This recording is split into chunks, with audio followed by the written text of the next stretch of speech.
Because if I decide to go this random like pink dude, people are gonna be like, "What? Who are you?" Yeah, it was a historical pivot point in Minecraft content creation, and I don't just say that because my team made it. Both of those things, I was working 40 hours a week at Best Buy and then probably 60 hours a week for Noxcrew for free. So, like, Mojang trusted us enough with their baby that they put us in front of Disney, which was, crazy to think about in hindsight. This is something I was actually thinking about quite a bit, and I wonder if we would get into it on the podcast, but we're here now. Did you expect it to get as misinterpreted as it was with the whole, oh, surely they're about to announce an end update, right? Come on. MCC is an entertainment show that's disguised as an esport, and it's not an esport because there was one of the contestants this year. I need to figure out who it was so I can credit them for saying this when I tell the story, but they said MCC Rising is a summer camp. Alright lads, welcome back to Midweek MC, the part of the podcast where I sit down with the amazing co-host AJX. However, sadly AJ, this is the end, right? Oh, it's the end, the very end. The last podcast we'll ever do together. Not ever. For a while. Yeah, for a while. It's funny because on Friday after this podcast is coming out, so also Friday just after this podcast is being recorded, it's actually the year anniversary of Midweek MC, meaning that for the last year, bar a single week, we have uploaded 2 podcasts every single week, which is kind of crazy. Which is crazy. And the majority of them have had me in. Yeah, some of them. However, to end on a high, we have a very, very cool guest. We're not just doing me and AJ here. We thought we'd bring on someone who I've been wanting on for a very long time, as they mentioned in, I believe it was a quote we tweet. Who are we joined with today, AJ? We are joined by the one and only Avondale. That's right, you saved the best for last. Let's go. Well, best for last Midweek MC. InsideMC is not dead, which nope, is it's good. the last one ever. You said it. I heard it. I'm never uploading a podcast. It's really awkward because I recorded with someone on Monday, but it comes out after this podcast, and I just got to never upload it. Makes sense. Yeah, true. It was a big waste of time, to be honest. It was a 2.5 hour recording, so maybe it was. At least you don't have to edit it. There you go. True. No. I guess it was sneak tag. They're amazing. So, well, welcome in. How are you doing today? I am having a great day. It's a beautiful time of year. Got the windows open, breeze blowing through the house, and yeah, just happy to talk. And that's what we're going to be doing a lot of today. Miserable I am. So you're very lucky for it to be so sunny. Yes, true. Thank you. I meant the weather. Oh, my bad. Sorry. You gotta move somewhere that'll increase your chances of having nice weather. That's just not it. Yeah, apparently so. Just nowhere in England. There's no point in just move out of the country. Yep. Before we get into talking about all the subjects we have for today, we always like to give the introduction for you to let us know who you are. So who are you? What do you do? And if you have a fun fact either about yourself or in general, your choice. Sure. Okay. So I'm Avondale on the internet. In real life, I'm Joe, or Dad sometimes. I'm one of the owners of Noxcrew. My primary job as the owner of Noxcrew is actually that I run our Minecraft Marketplace studio. So it's just a team of Minecraft creators who make content that gets sold in the Minecraft Marketplace. However, we're a small company. We can't just do one job and call that good. So I have to wear a lot of different hats. Most recently, like my business card right now actually says Business Development Manager on it. Whatever that means. Basically means I talk to brands, people who are not inside of Noxcrew and try to get them to do cool stuff with us. And over the past, year and a bit, increasingly, that's led me to work a lot more with MCC and directly on projects like MCC Twitch Rivals, which we're about to host our 3rd one. The Ender Cup production with Minecraft themselves, as well as a bunch of other things. The MCC Party Gathering, Kung Fu Panda DLC, the official Batman Minecraft map, stuff like that. All goes through me as a part of that job. Actually, and a fun fact. Wait, yeah. Fun fact. If you say beer can with a British accent, it sounds like you're saying bacon with a Jamaican accent. Beer can. Oh god, that's it. Yeah. See? Yeah. Tell me that wasn't a fun fact. No, I've never heard that one before at all. That's really good. Does it work for you, AJ? Beer can. Yeah. It does. What the heck? It's undefeated. Such good fun. That beats If I do one. my northern accent, I might not be able to, but you know, the southern one I'm okay with. My fun fact is so long-winded. The other one's like a nice simple one. Well, my one's the castle fun fact. What's the castle fun About fact? why the staircases are built like they are. You've never talked about this on the podcast. Can I say it, Avondale? Like while you're here? Yeah, let's hear it. So, I thought I said it. It must have been an InsideMC then. So, the reason that castles are built the way that they are is because, so you're always walking, at least in England, you're always walking up to the right. That's because it was a lot easier for people who were defending their castle, firstly to go down, but also they were holding the shield in their left hand and attacking with their right. So, it was a lot harder for people to firstly go up the stairs, obviously, and they could only go single file and in a really tight space. So, that although now when you're going to see castles, they feel really, really inconvenient, that was the whole purpose as a defensive strategy for it to be like that. That is interesting, and it reminds me of another fun fact, unless AJX has one. No, you go again. I literally have another nothing. fun fact. Do you know why scuba divers fall backwards out of the boat? No.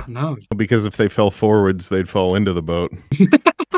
That just sounds more like a joke than it does a fun fact. Yeah, it was a joke. Oh, okay. I was about to say, no, because, yeah, you're kind of right, though. Because It's fair that you didn't get it.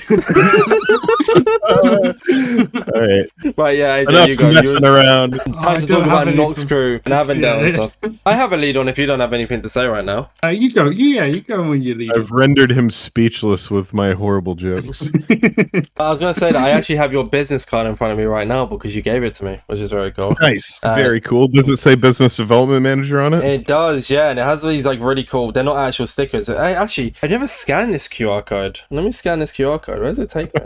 Well, it proves I'm not a liar, anyways, because it does say business. I've just scanned the QR code. Whereas it just takes me to Noxcrew. Okay. Yeah, but what's on the page? What's on the page when it takes you there? Oh my god, Joe, business development manager. It's you on a you're on a bike, all smiley and happy. Look at that. See, Minecraft marketplace team leader, merchandising, occasional voice actor. What? Yeah. And then it's about us and stuff, but nothing about you specifically. There's no like fun facts about diving into boats and stuff. No, it's basically just like the easy way to get access to all of my information if you don't want to type it in off from the business card. But sometimes a voice actor. My most recent role was actually Alfred in the Batman maps, so that's kind of funny. Oh, what have you only ever voice acted for Noxcrew then? I mean, technically I've lended my voice elsewhere, but all of my voice acting is jokes and memes. You know, it's not like I'm not going to evoke emotion from the listener. It's providing wacky experiences. And sometimes I can be funny. Do you have a favorite that you can remember? Favorite voice acting job? Yeah. The commander in the Elf Patrol map that we made for the marketplace is my favorite voice acting that I've ever done. With a close second. So if you haven't played Elf Patrol, awesome map. But a close second for me is the scientist voice that I did for all of our GDL maps, starting with Terra Swoop Force, and most notably when we decided to sing the Fishy game song for Monsters of the Deep, and I got to sing in that voice. I don't like singing. I know that I'm not good at it. It makes me uncomfortable to hear my own voice, but when I sang in that voice, it was one of my favorite things that I ever did. I was going to get you to do a little snippet now, but you probably wouldn't want to. Just cut it in.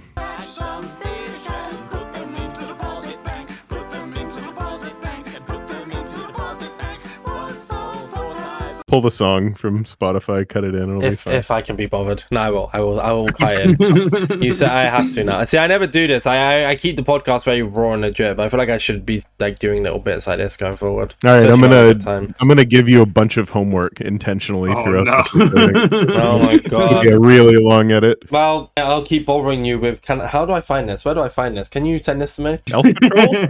Yeah, we'll sort it out after. It'll be fine. I didn't send you anything. Send me everything I need. But every 5 minutes there's going to be a random snippet of you talking in the voice actor's voice.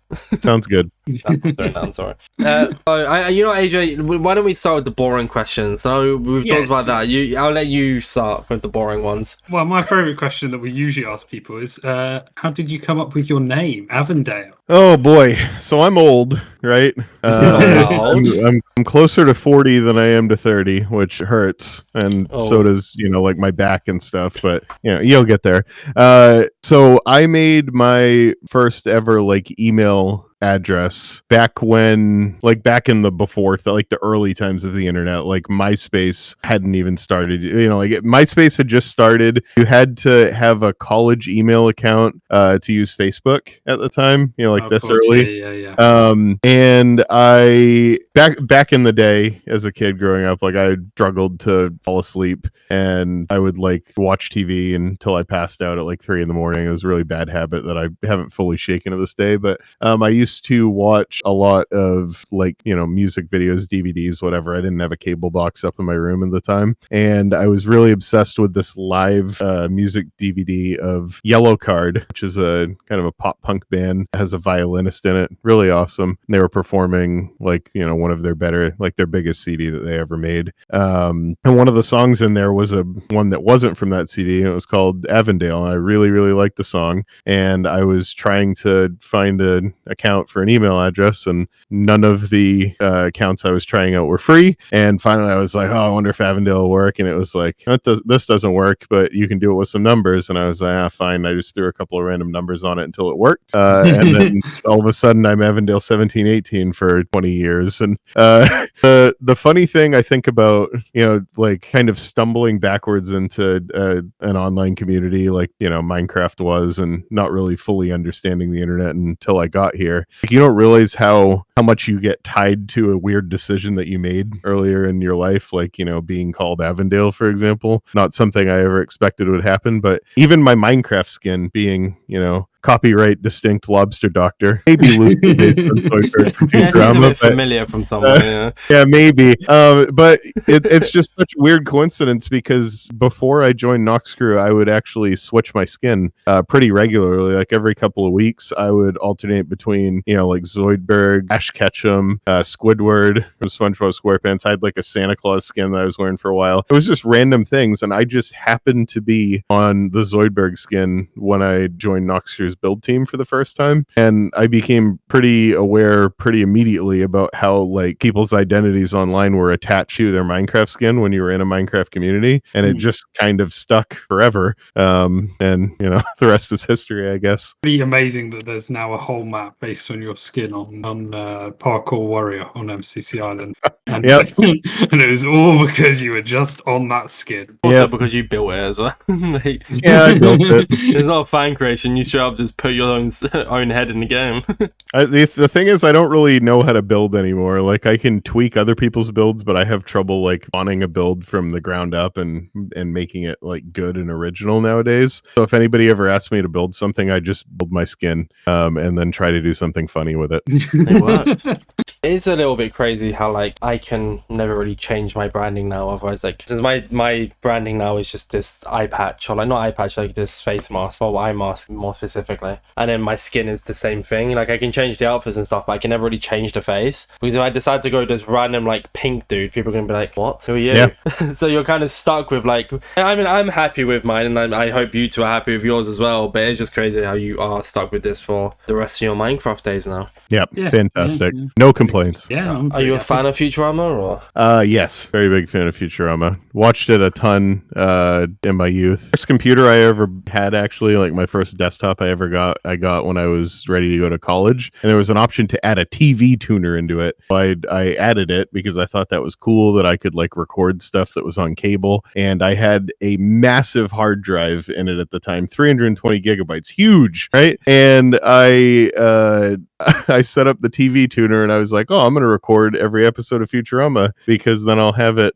on my computer when I watch it. You know, I watch it anytime, and set it up. There was like a marathon of Futurama overnight. I turned on my computer the next day, and the hard drive was full. I was like, oh, what did I do to my new computer? You know? But yeah, big fan. Still watch it. I think I'm an episode behind on the new season that's out now, but it hasn't lost its luster for me. I like the way they're attacking like newer like concepts. It does a really good job of like making a meme out of things that are happening today, but you know, setting it 1,000 years in the future.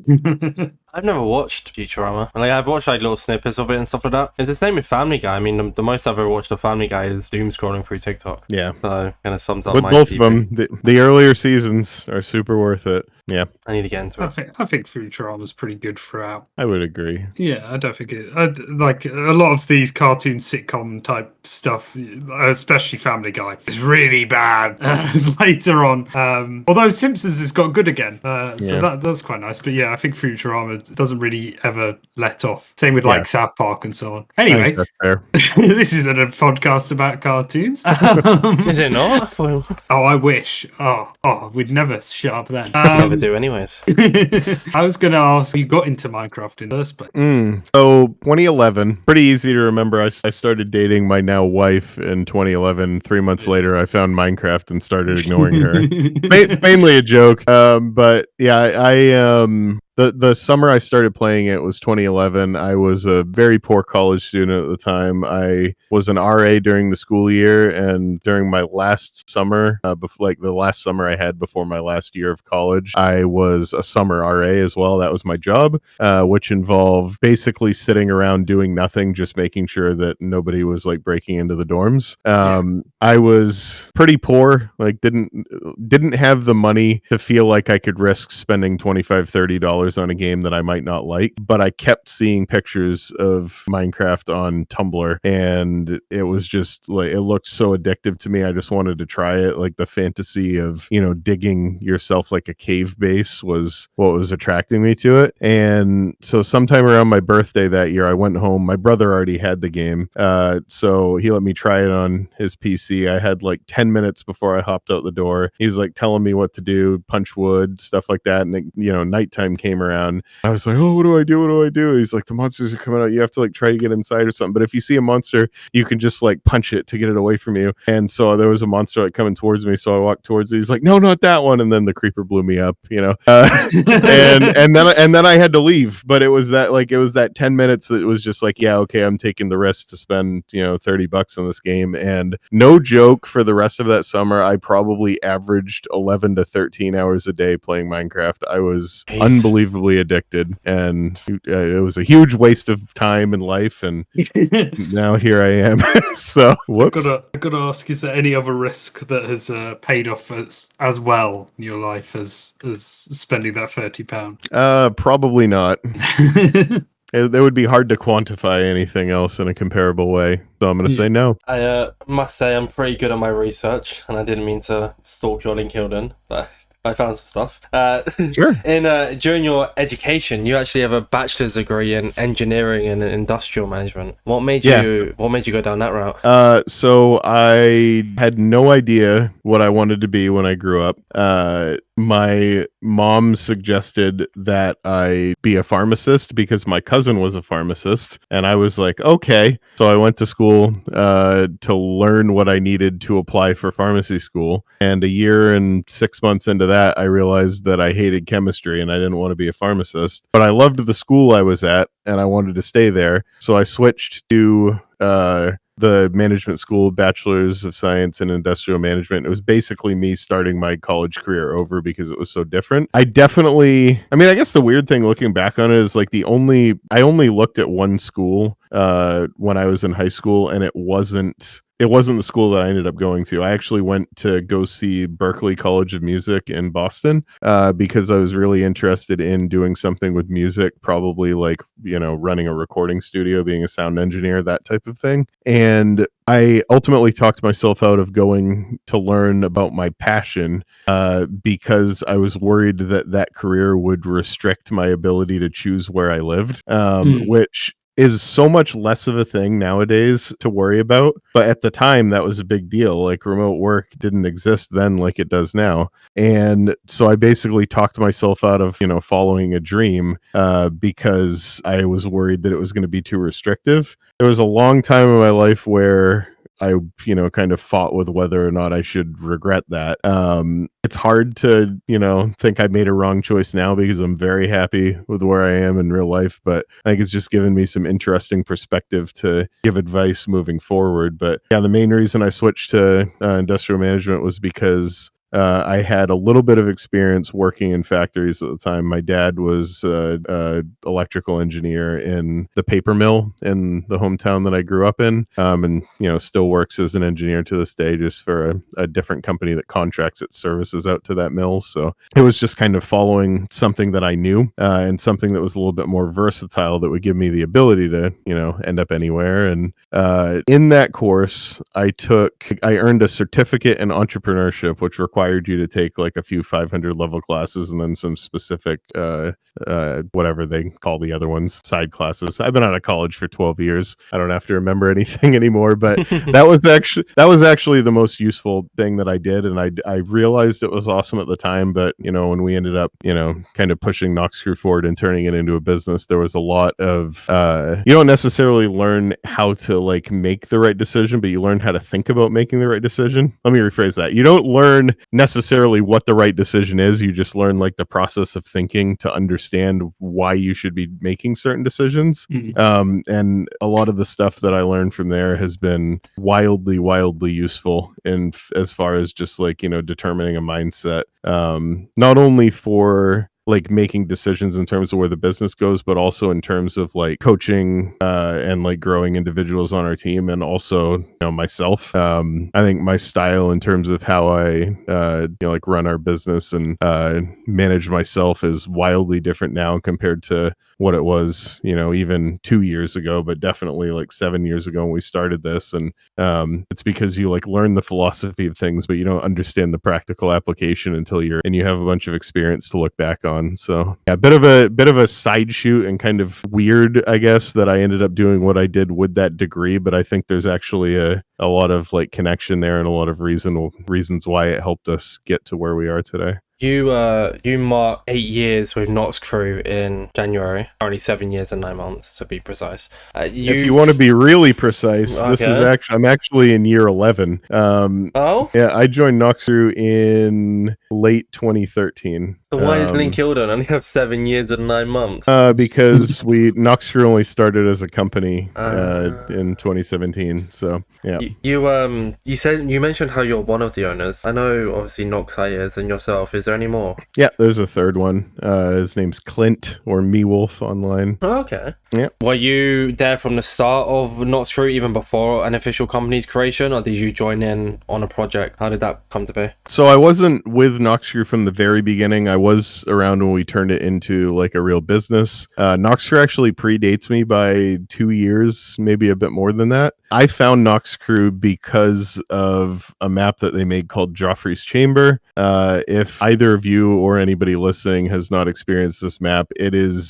was a historical pivot point in Minecraft content creation. And I don't just say that because my team made it. Like, I was not a part of making it. I was a fan at the time. They released, when I say they, I mean Minecraft released an update which allowed you to add custom sounds to the game. And Noxite was going to school for sound design and movies, loved video games, and had kind of seen the potential of Minecraft to act as a storytelling engine. And when he found out that they were allowing you to add sounds, he was like, I am getting all over this right now, right? As you should. It was either the same day or the day after they released that update.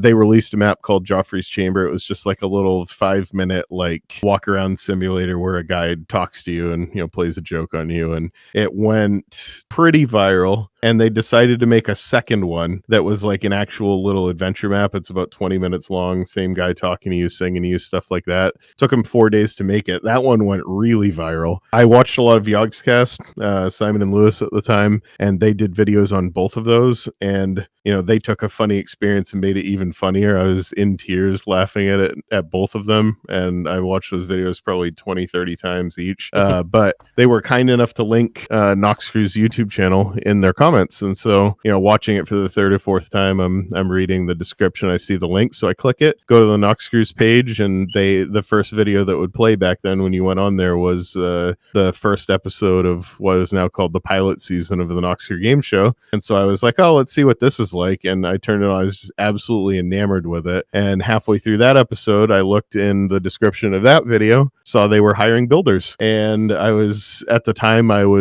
graduated from school. I didn't have a job. job. I was caretaking for my mom's dad who had head injury, dementia, Alzheimer's, stuff like that. He was like in, mentally in pretty miserable shape, physically not great either, but he would just sit on the couch and watch TV all day because that was pretty much all he had the capacity to do. And I just had to sit there and make sure he didn't walk out the front door. So I played a lot of Minecraft. I was doing a lot of nothing. And I said, you know what? This sounds like fun. Worst they can say is no. I had been getting into like build tutorials at the time, watching like a lot of, people's building tips, using the John Smith texture pack, stuff like that. And I was like, I have some pretty good builds. Let's give it a try. So I put in an application and they brought me on for a trial build, and I tried way too hard at that, and it was very well received. And all of a sudden I was building for the Noxcrew, working on Joffrey's Chamber 3, which never came out. but it is what it is. I mean, it's not too late, no? No, that map will not come out. Lots of scar tissue there. A lot of lessons learned about how to develop a map and how not to develop a map. Okay. Yeah. Kind of respect it. It's crazy how, this 10-minute little Minecraft gameplay has led to you being on the InsideMC podcast in 2024, right? Talking about Noxcrew and stuff is quite the timeline. Yeah, I didn't have that one on my bingo card.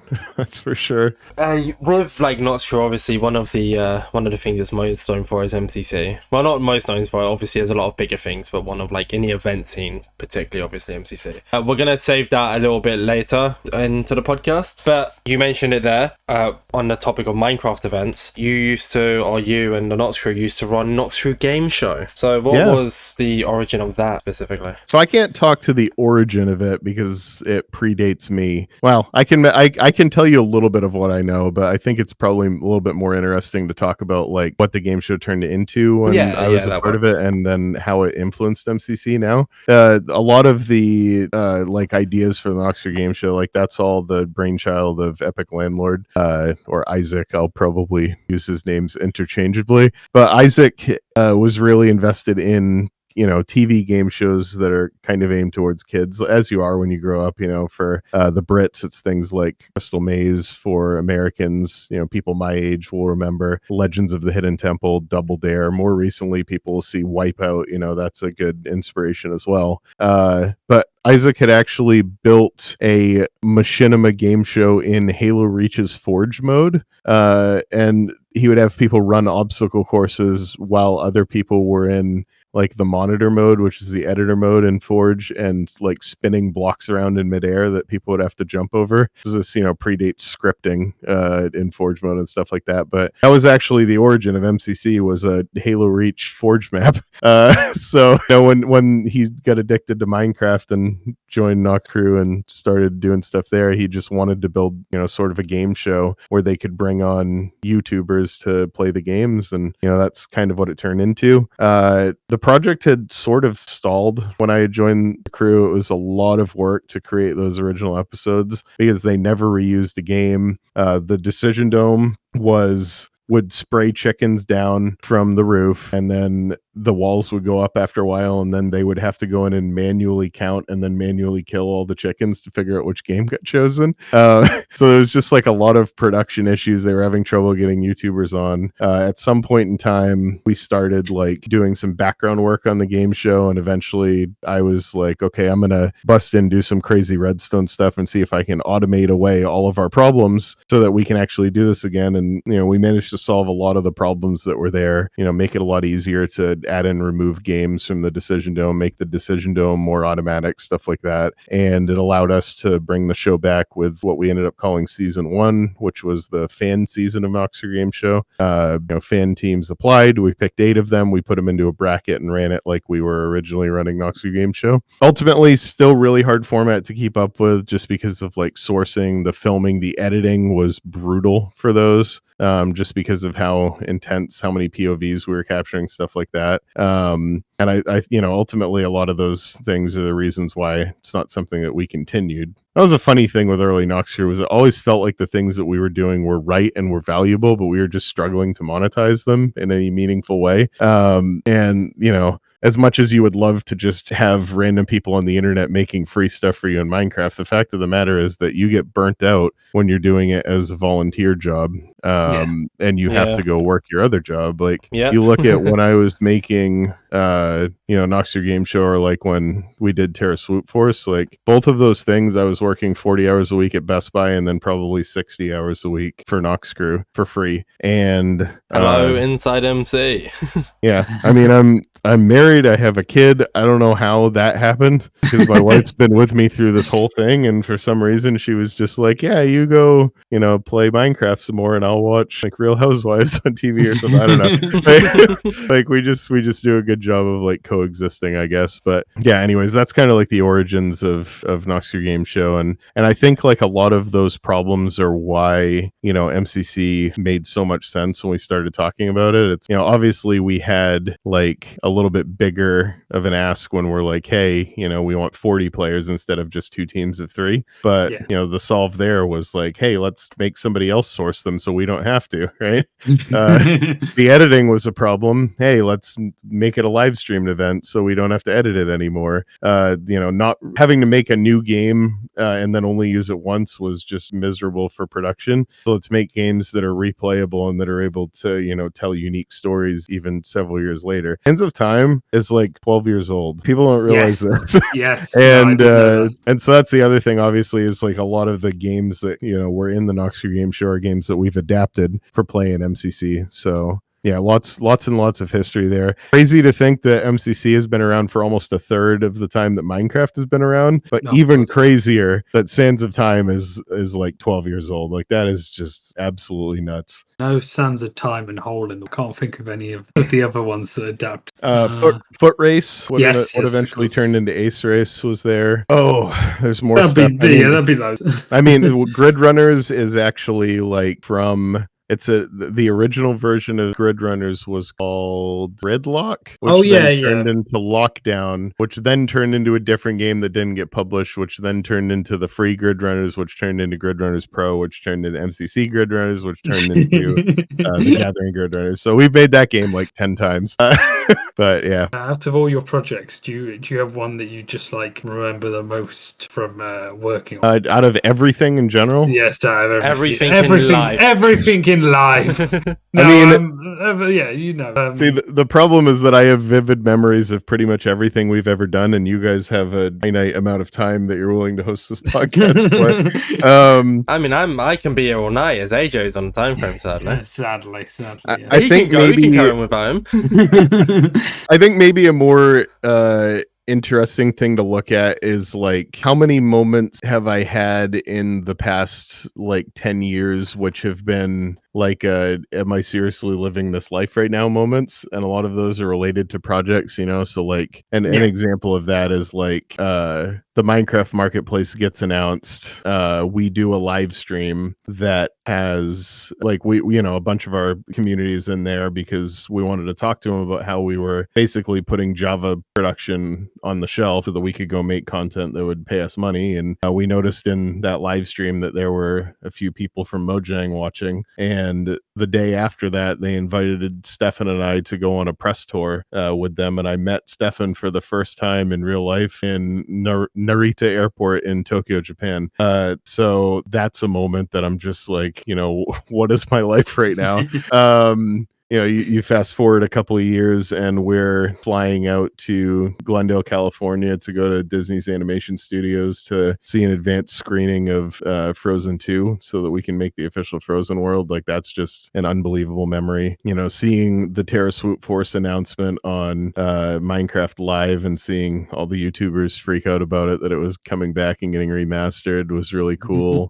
Being on stage with Stefan in Boston for Minecon Earth back when they did that was pretty crazy. That was another version of Grid Runners, technically the first IRL MCC game. Yeah, and then obviously like the Twitch Rivals events are just like, what is happening? Like I could go on and on and on talking about map production as well. Like I remember even like down to specific like discussions around like what we're doing with a block. Like I have vivid memories of that are like 10 years old in some of our projects. So So funny because obviously Noxai is from England, yourself is from America. You met in person in Japan. Yeah. So, you know, obviously there's reasons behind it, but it's just funny that like you guys had known each other online for so long. Like me and AJ, for example, I know we both live in England, but we'd known each other online for so long, and we met at a convention. That's where most people are. Like it showed with TwitchCon Rotterdam, which we'll talk a little bit about later on. That's where we met you, and we probably won't meet you again until next year's TwitchCon if Noxcrew end up going, and if you end up going, for example. And it's just like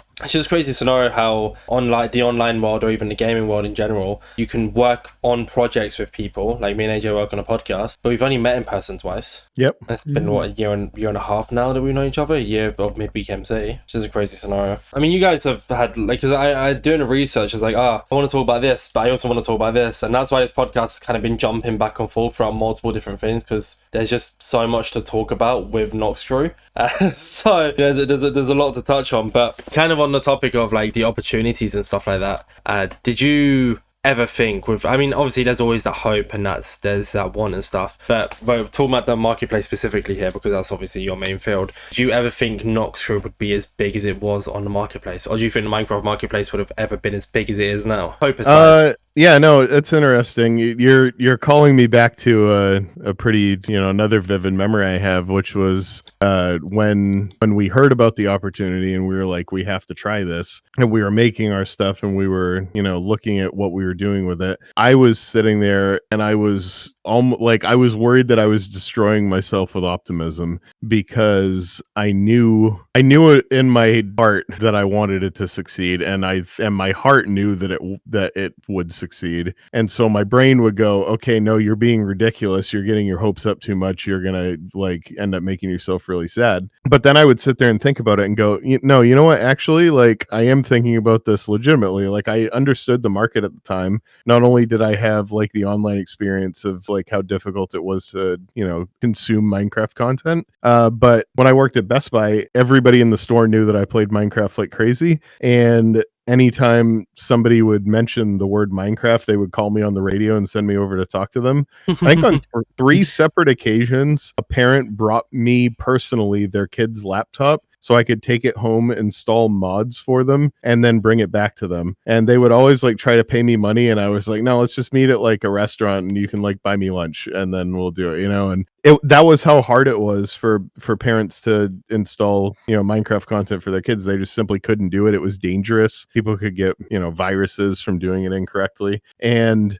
that was why I knew the marketplace was going to succeed, because any parent will pay $5 to shut their kid up for 10 minutes. And so it's, it's just like logically, like, of course it's going to work. Like, we knew they had the numbers for it. It just ended up, like what is the ceiling of it was what we were trying to figure out. And, then like the marketplace released on June 1st, 2017. And I think it was about June 23rd when I put in my 2-week notice at Best Buy, so that I could do this full time. So it was pretty much instantly a success. What are some of your like more recent favorite projects? Because obviously we can mention all like the ones that did really, really well and the ones you really enjoyed, but kind of not brand collabs, so like not the Kung Fu Panda, etc. What are some of your most favorite, like specifically in the last like 2 or 3 years for the marketplace maps you've made? Yeah, for sure. Now I'm gonna have slight trouble answering this question because the passage of time is so confusing to me right now that I don't know what we've. Well, let's just say we can say in general then. Screw. Let's just say in general, but you're not allowed to say like the obvious ones, I guess, if that's a I'll give you a few like weird ones out of the marketplace then. So we made like Grid Runners Pro is probably pushing it on the 3 years ago or so, but that was one of my favorite projects we've ever done. I think it's one of our most fun maps to play if you 100% it. Like you get all the achievements and stuff. Love Pets was right around that same time as well, which I don't think we quite accomplished what we needed to, but I think that map is just so fun to experience. Kind of the out of left field one here is Moss Block Challenge, which is actually like a survival mode challenge map in for the Minecraft marketplace, where you were kind of like I guess a forest druid or something like that, and you were in a world made entirely of stone. it had been consumed by stone. And there is a, like, what we called the heart at the center of it, which was like on its last legs, and it was just like barely faintly beating and pumping out bone meal. And there was like a little bit of moss under it. You wouldn't take damage if you were standing on moss, but you would if you were standing on stone. So the entire survival challenge is use the moss to expand, to spread, like use the bone meal to spread the moss across the stone. There were stone mobs that would unfreeze when you would put moss under them, stuff like that. Dungeons that were built around that mechanic. So yeah, just like a really cool survival map.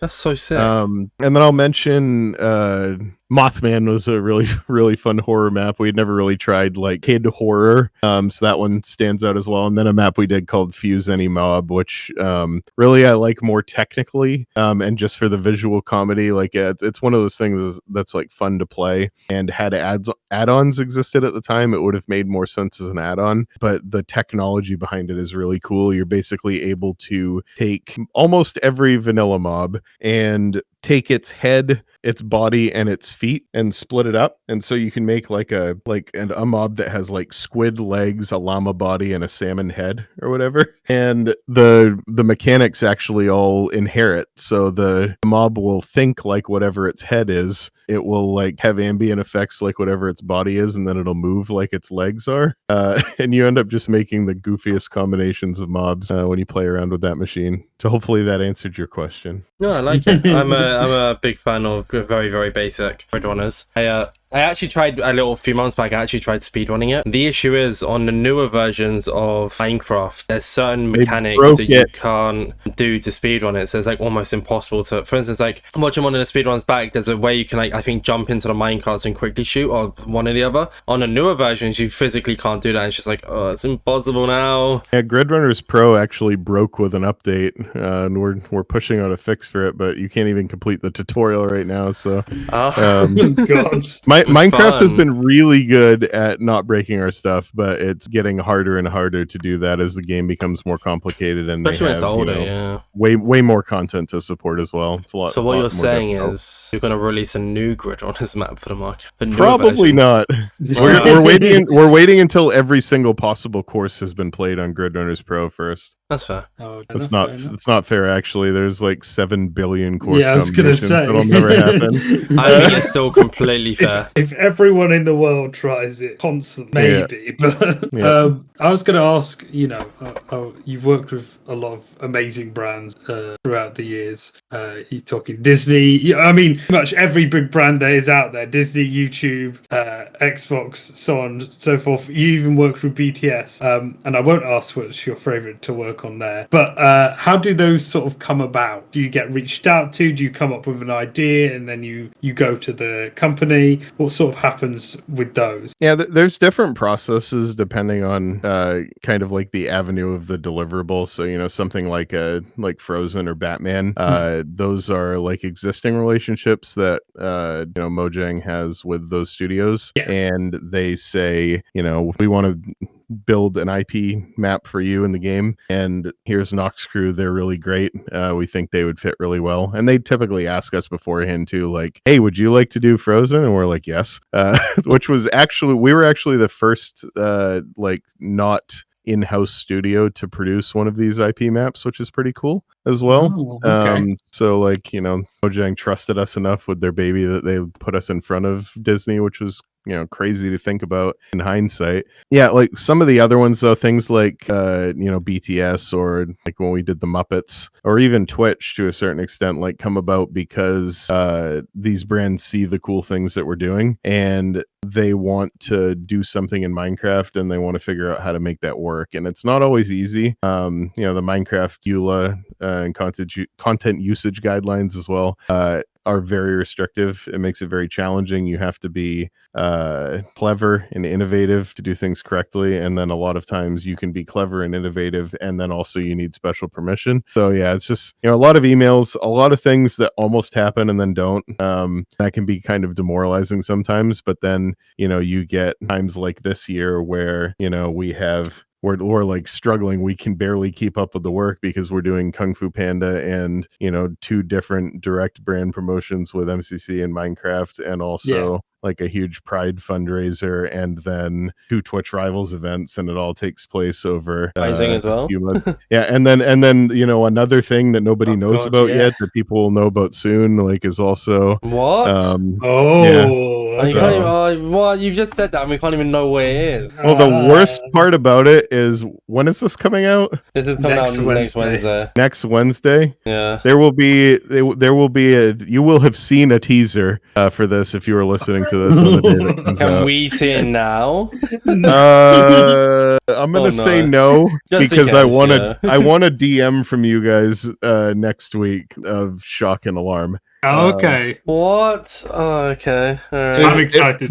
If we did our job right, it will be incredibly unexpected and hopefully pretty exciting. That's what I'm going for. That's gonna irritate me now, though. I'm sitting here waiting to see what it bloody is. I mean, it's so funny to me because you asked me to do this podcast like late last year, and I was like, "Yo, you just did, Stefan. Don't do it right now. Like, let's that's I will have way more stuff to talk about if we do it like middle of next year, right?" And what was I wrong? Was I wrong? No, but even then, we're still doing it way too early. Clearly, well, that's not way too early. Literally, if you had waited a week, I probably would have talked all about it. So, okay, so let's just. My bad. We can pause this here. We've been recording for an hour. Let's just pause it and pick it back up next Wednesday. No, next Wednesday I will be in San Diego, and I will be very of course busy. you will, won't you? Yeah. The commitment to the podcast isn't there, sadly. Yeah. But you guys are really busy with like everything. I mean, the Minecraft. I mean, you mentioned how the Ender Cup has just arrived for you. Was that on podcast? It was on podcast, I think. But I just saw. I mentioned that beforehand. Yeah, but now that it is on podcast, I guess I'll mention it. Yeah. Sorry, on podcast. Now. I have a little kind of private Noxcrew museum of sorts that just has some really cool trinkets that, you know, if a Noxcrew person ever comes over to my house, or if like a friend comes over and they have a kid who likes Minecraft, I can show them some cool stuff. It's mainly because, you know, I'm one of the few Americans in the crew, and houses in America are bigger, so I have space to store junk. So but Minecraft is an American company, so it makes stuff a little bit easier as well. Yeah, maybe. I mean, they shipped a couple of the Ender Cups over to the UK, and it looks like Scott just got his as well. Yeah, Becky got theirs. It's massive. They compared it to that dog, and oh my god, it's crazy. Yeah, very huge, very heavy. But yeah, I did get an Ender Cup, so that is going to be on display when I get my new office properly set up. Right now, it's just sitting on the box that it came in, and yeah, eventually it'll go probably either next to or underneath a winner's crown from Twitch Rivals Las Vegas. I have a few jerseys. The most like out of left field one though, that's like a trinket in my Noxcrew museum that I love showing people. When the update Aquatic came out, Noxcrew produced a map called Monsters of the Deep, which was it's a prequel to Terra Swoop Force, and it was supposed to like come out on the same day as the update Aquatic and teach you all about like the features in it, as well as do a couple of extra interesting ones. We accidentally did too good of a job making it, because Mojang apparently got a bunch of complaints about why they were charging $5 for the update Aquatic. Really, it was just our stick map. But after that map came out, there was like a kids magazine in Japan who wanted to run a story about it, and it was set up by a couple of the guys who work for Microsoft in Tokyo, and they were people that Stefan and I had met when we were there, and they took us out to dinner, and it was the most memorable meal of the trip for sure. Their names are Mickey and Yutaka. They helped organize this article, and then after it published, they bought 2 of the magazines, found our article in it. These magazines are thick. They're like 3 inches thick and like full of stuff, and so they found our article, sticky noted the pages, and then shipped each of us a copy. So I have as a part of the Noxcrew Museum, I have the Japanese magazine with the story of Monsters of the Deep in it, and I think that's like the sneaky one that's like a top 2 or top 3 item for me for sure. Sorry for spoiling the thing. I genuinely I realized it was off podcast because I mentioned about the gold block. I said I don't think this was the story I was going to say, but the funny one of how I carried the gold block all the way home home, but I never folded it up, so I actually carried the entire box all the way on the Eurostar, everything with me, and I was just seen walking through my street holding a gold block from Minecraft with my bags and everything. So Awesome. I used the block as a oh way yeah, to transport stuff. It was great. It was very So useful. open to it get up, put your stuff in. Yeah, exactly. yeah. You went to the exactly. football game and you had all like your like stuff. That I remember that. Yeah, Yeah, it was You a had, like, great open. use of it. I actually am probably going to use it for like storage because right now it's just sitting on top of my wardrobe because I need to change my room around a little bit as well when I get the chance at the end of the year. But for now it's kind of just sitting up there. But I was thinking of like, I don't know, turning it into something cool, like a cut that out so you never know what I put in there if you're a listener. So, I was gonna It's gonna say mute when it. I move house, it's gonna go on be the centerpiece, the whole house when I it's going to be in the middle of the manage to buy my house soon. use it as a Hopefully. table. I did think about that, but no, it will. It'll be on the table instead. It'll be the centerpiece there. have it rotating and have it like angled and rotating non-stop. Exactly. Perfect. What one did you take home? Oh no. Mine is a gold block. Or sorry, what am I saying? Mine is a diamond block. There we go. And I actually, at the end of the show, had everybody who was there as like Noxcrew or Noxcrew adjacent people sign it. And if I had been more on my game, I would have gotten more people to sign it and done a better job. But that was a crazy moment. The show was so far behind schedule. The ending was so awesome. And then everybody else, they could strike it and make us leave. We might as well talk about it. Unless you had something else you wanted to mention about the marketplace. I mean, we can I talk about think Twitch we Rivals. covered it. I guess if we wanted to like fully wrap up that topic, we might talk about just kind of like the MCC party gathering that we did, which go is on the then. live event, kind of paired with the Ender Cup. I think it's just yeah. because it was a pretty unique experience. Got the MCC cape in the game, which was really cool. Got it ported over to Java, which was even more cool. How much convincing did that take? How long did what? Sorry, how much convincing did that take? So I remember you making a tweet about convincing Minecraft to do it. Like, did it take a lot or? Convincing them to port it wasn't that difficult. I think it was just a matter of like once they saw the community feedback, like the right people saw it and they were like, oh, that's easy, we can do it, and then they just decided to do it. So Oh, yeah, cool. I mean, I didn't make a tweet like calling them out or anything. I was kind of like monitoring the discussions from the background and just trying to like forward anything that I saw, and it worked out. But yeah, it was a really neat opportunity for the marketplace team to take control over the MCC IP.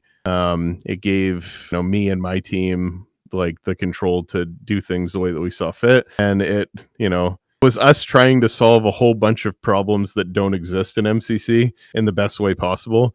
I think that's probably the thing that I'll call out about this, talking about it, is just how difficult it was to design an experience that needed to be fun for a kid who's playing Minecraft for the first time and doesn't know how to sprint yet. As well as somebody like us or somebody who plays or tests MCC wanting to go in there and get the full experience of the games. And an example of like the way that we solved those design challenges is like the Ace Race course. You could actually complete with auto jump turned on and without sprinting at all. You could get to the finish, you could get rewarded coins. But if you were good at the game, you could go way, way faster. And if you broke our game, which was never going to be hard, you could go even more way faster than that. So yeah, there's no hate there. We expected that to happen. Maybe didn't expect it to happen like 4 hours into it being live, but we always expected somebody to figure it out. So looking forward to like actually doing like a full-on speed run for that, and then people did that, and I was just like, it's cool, don't get me wrong, but it takes away from this whole wanting to do it fast now. Like, if you can just do that, like because turning around going, I have a 40-second timer. Sorry. Then we had Sands of Time, and that was speed runnable for anybody, and nobody. People loved that. Yeah, it was so fun. Wasn't it fun? I miss it. I could go play it right now if I wanted to, and I still miss it. So. Did you actually? Oh. Yeah, I mean, all the code still exists. I just have to run it on my machine. Time to time on the marketplace, right? Yeah, it wouldn't work like that though. And this is the thing, is like a lot of the problems with that experience are, people saying this is something I was actually thinking about quite a bit, and I wonder if we would get into it on the podcast, but we're here now. And that is when you start talking design decisions with when you're actually trying to design something. Eventually you get a point where you realize that what you think you want to play and what you actually want to play are not the same thing, and it changes your world. And so when people say, hey, just go put that experience on the marketplace exactly as is, like it doesn't work, right? Like Sands of Time on MCC Island, for example, 1-to-1 would not work. Ace Race on MCC Island 1-to-1 would not work. And We it's, actually talked about that with Stefan, the Ace Race. Yeah, you mentioned it right there. You were like, somebody broke it and I didn't want to speedrun it anymore. Like the same exact thing can happen when you do it that way. That's why, like, Parkour Warrior is an easy solve because we came up with the format that allows the courses to be generated. So it's always a new challenge, stuff like that. Pretty much impossible to generate an Ace Race course. We won't say like completely impossible, but it takes a lot of work to make a good Ace Race course. And you look at like even our, best maps, like Clouds 2, for example, is still getting tweaked to this day. To just try to make it what it needs to be. One of the reasons why Sands of Time was so good in the MCC party was because the dungeon was handmade. We don't hand make the dungeons for MCC, we generate them because they need to be different every time, or the game doesn't matter because the whole part of that game is about not knowing what you're facing. So I just think that the difference between what I want to play, what I think I want to play versus what I actually want to play is it's a challenging topic, and I don't know, it leads you to some really interesting decisions. You're like, why can't my developer just do that? Well, it's because of this reason. Then you're like, I completely understand why people love Sands of Time, and like I see it. I think what a lot of people don't realize is that I guess I'm speaking for a majority. I'm not trying to say your thoughts are wrong, but from my opinion, I don't think a lot of people realize that they were actually getting bored of the Sands of Time, because like you do it a few times and it's great, and then you go for more coins and it's great. But then at the point of like when the challenge become of trying to get more coins, like you can go for it, but then it becomes a luck game. You're waiting for spawns, or if you're trying to do it fast, you have to keep rerunning it. It's the exact same map over and over again. And so when people go, I want it on like Island, yeah, you enjoyed it for those 2 weeks. But if it was a full-time thing on Island, I don't think people would enjoy it as much as they enjoy, like you said, the randomly generated parkour and all these other games, for example. Yeah, it just has to exist in a different format. Like Parkour Warrior, like it was in the event, wouldn't have worked on Island, so they rebuilt it, and now it works on Island. Hole in the Wall in the event wouldn't work, so they reverted it more back to the format that it was in when I invented it. And now it's fun for longer on Island, stuff like that.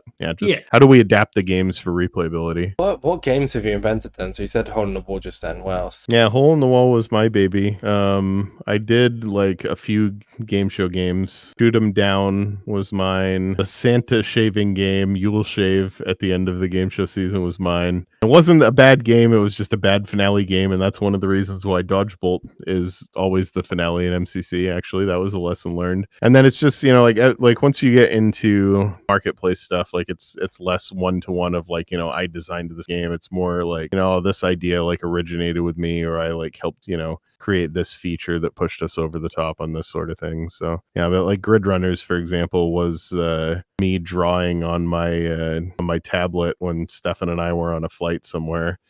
Summer Mini Games Festival actually as well. Like all the Mini Games Festival maps were Stefan and I on a flight from Tokyo, Japan to Seoul, South Korea for the second part of that press tour. And I was already talking to him about like the next set of maps that we wanted to do, and I wanted to make 4 season-based minigame festivals. And the reason I mentioned that, as if, do you guys know why I mentioned that? Do you know what Summer Minigames Festival turned into? No. The very first MCC hub was the very first MCC hub. I knew. Yeah, no, I'm lying. Sorry, I didn't know. was Summer Minigames Festival. So that's cool though. Huh. Kind of linking, I mean, so we might as well stay on the topic of MCC there. I mean, I've really enjoyed that, like, Bedrock like thing, because obviously being an ex-Bedrock player, I enjoyed the little, like, seasons of it. And it was fun. Meltdown, I love Meltdown. I've always said this is my favorite game. In our Rising application, actually, I put the background music of, like, our favorite games, and my one was Meltdown, for, like, when I was talking. So playing it, like, against the zombies, etc. was different, but I don't think it would have been as fun if it was against other players. I think killing zombies and doing it, or like not just zombies, but killing mobs and doing it that way was certainly a good choice. Yeah, that was another example of something that was really difficult to balance for both like sets of people. The I don't want to say noobs, just like the less experienced people and the more experienced people. But we had versions of that game that were way more brutal So alongside the obviously the official Minecraft collab and the Ender Cup, I feel like we didn't actually touch on the Ender Cup too much. Like we kind of obviously we focused on the Bedrock collab a lot, which was really cool. But Ender Yeah, I Cup was think at amazing. this point in time, we've pretty much officially segued from like we were talking about Marketplace to like now we're talking about MCC. Yeah, there we go. So- See, look at us doing that in the most best way ever. Yep, English. I wrote a blog about the Ender Cup. It got retweeted by Noxcrew, which is pretty cool. I was Yeah, very I happy. read it. Oh, did you like it? I did like it. Oh, okay. I need to do more. I just really haven't had time. But with midweek MC ending, I might. Yeah. I really enjoyed it. Right, AJ, you know, I don't know how much you remember about me talking about it, but I really enjoyed writing that blog. I do remember you really enjoyed. I mean, the whole of the Ender Cup. You were very. I've never been like because I mean I've been a fan of MCC for a while, but obviously being a Bedrock creator, I wasn't really too much into it until about like last year. That was the most engulfed I've ever been into an MCC. Don't know why, but I loved it. So it was such a good collab. How did that even how did that even come to be? Like I'm assuming Minecraft reached out, but Well, so we had been, obviously MCC had a few like really successful years in terms of viewership over COVID, and we have some pretty good contacts at Mojang, and we talk to them quite a bit. And in our calls with our contacts, we would just be like, yo, anytime you guys want to do anything with MCC, like we're super interested. Let's try something. It's like it's become a pretty big like cultural movement in Minecraft. Like there was a long time during COVID where MCC would trend every time we tweeted anything on Twitter. Back when it still worked properly. More viewers than the Olympics. Yeah, that also happened. oh my goodness. It was Deserved. like sitting here looking back on that, it's like, yeah, that was cool. Like, am I, do I like miss those days and like wish that we had that level of viewership again? And like the numbers were nice. Like numbers are helpful, I guess. And like it was always like it always made us happy to know that we were making so many people like entertained and happy. But ultimately, a lot of those viewers did come from just people were stuck inside and there was nothing else that you could do, and it brought people together. Great. I hope everybody's doing well that used to watch us and doesn't watch us anymore. The stuff that we've been doing this year has been fulfilling in a different way, and the viewers that we have and the fans that we have and the people who have come back this year as well is just really encouraging for us. And it's kind of ignited a bit of new life into MCC, which it definitely needed. But you look at back to the original question, which is just like, how did this come around? We're basically like, yeah, anytime you guys want to do something, let's do something. And as a part of the 15-year celebration, Minecraft wanted to do some event to celebrate its creators. And the argument was, why would we make something new when these guys already do it really well? Let's just go do something with them. So we were having conversations about that, at least a year ago. Like I was actually talking about that with one of the people who works for Mojang at the Las Vegas show. So it's just like interesting to see that come full circle through to this year and see that all get produced. But yeah, it's always a little bit difficult with those things to just figure out like what they actually are, because we know what MCC is, but we don't know what a Minecraft MCC is. And so like just figuring out the details of that, who was going to play in it, how we were going to manage getting people to play in it. Did we need to do a centralized stream? The answer was yes. Who's going to produce that? How do the logistics of that work out? It's just a bunch of new stuff, a bunch of things that you don't know, and more scarily, a bunch of things that you don't know that you don't know. Which is always really interesting when you're working in like event production. So yeah, just they basically, it was a conversation that we had been ready to entertain forever, and they finally wanted to entertain it as a part of the 15-year, and that's what happened. What you're saying is showing interest in something and showing or giving like the inkling to someone that you're interested in doing something works. Yeah, I mean, it is so rare that somebody goes, hey, let's do something, and the other person's like, yeah, let's do something, and then it gets done. Like, that almost never happens. It's almost always like, hey, just reminding you that we exist, stuff and like that. Yeah, we've got a lot going on, so we'll do it in a year, and then we end up here. Yep, exactly. Stuff like that. I was going to say something about the Ender Cup, but go on, AJX, I lost it. Yeah, I was going to say, how long did they actually like give you to do the stuff around it? And- How much leeway did they give you? It's kind of complicated because it obviously, I mean, it felt like we were doing 4 productions at the same time. It was obviously like it read as 2 from the outside, but we were developing the content for the Gathering, learning how to put it on the Gathering server, and then also sourcing the players, which felt like its own project, creating the centralized live stream, and then producing the entire Ender Cup, which was obviously a lot more work than a normal MCC because everything was fresh in it. Yeah. I mean, we were like officially signed on to do it. I think like the agreement was like verbally confirmed in December. I don't know when we signed it. It was probably sometime March or April. That's not unusual for the industry. I don't remember, like I signed the contract for TwitchCon Las Vegas while I was in Las Vegas, you know,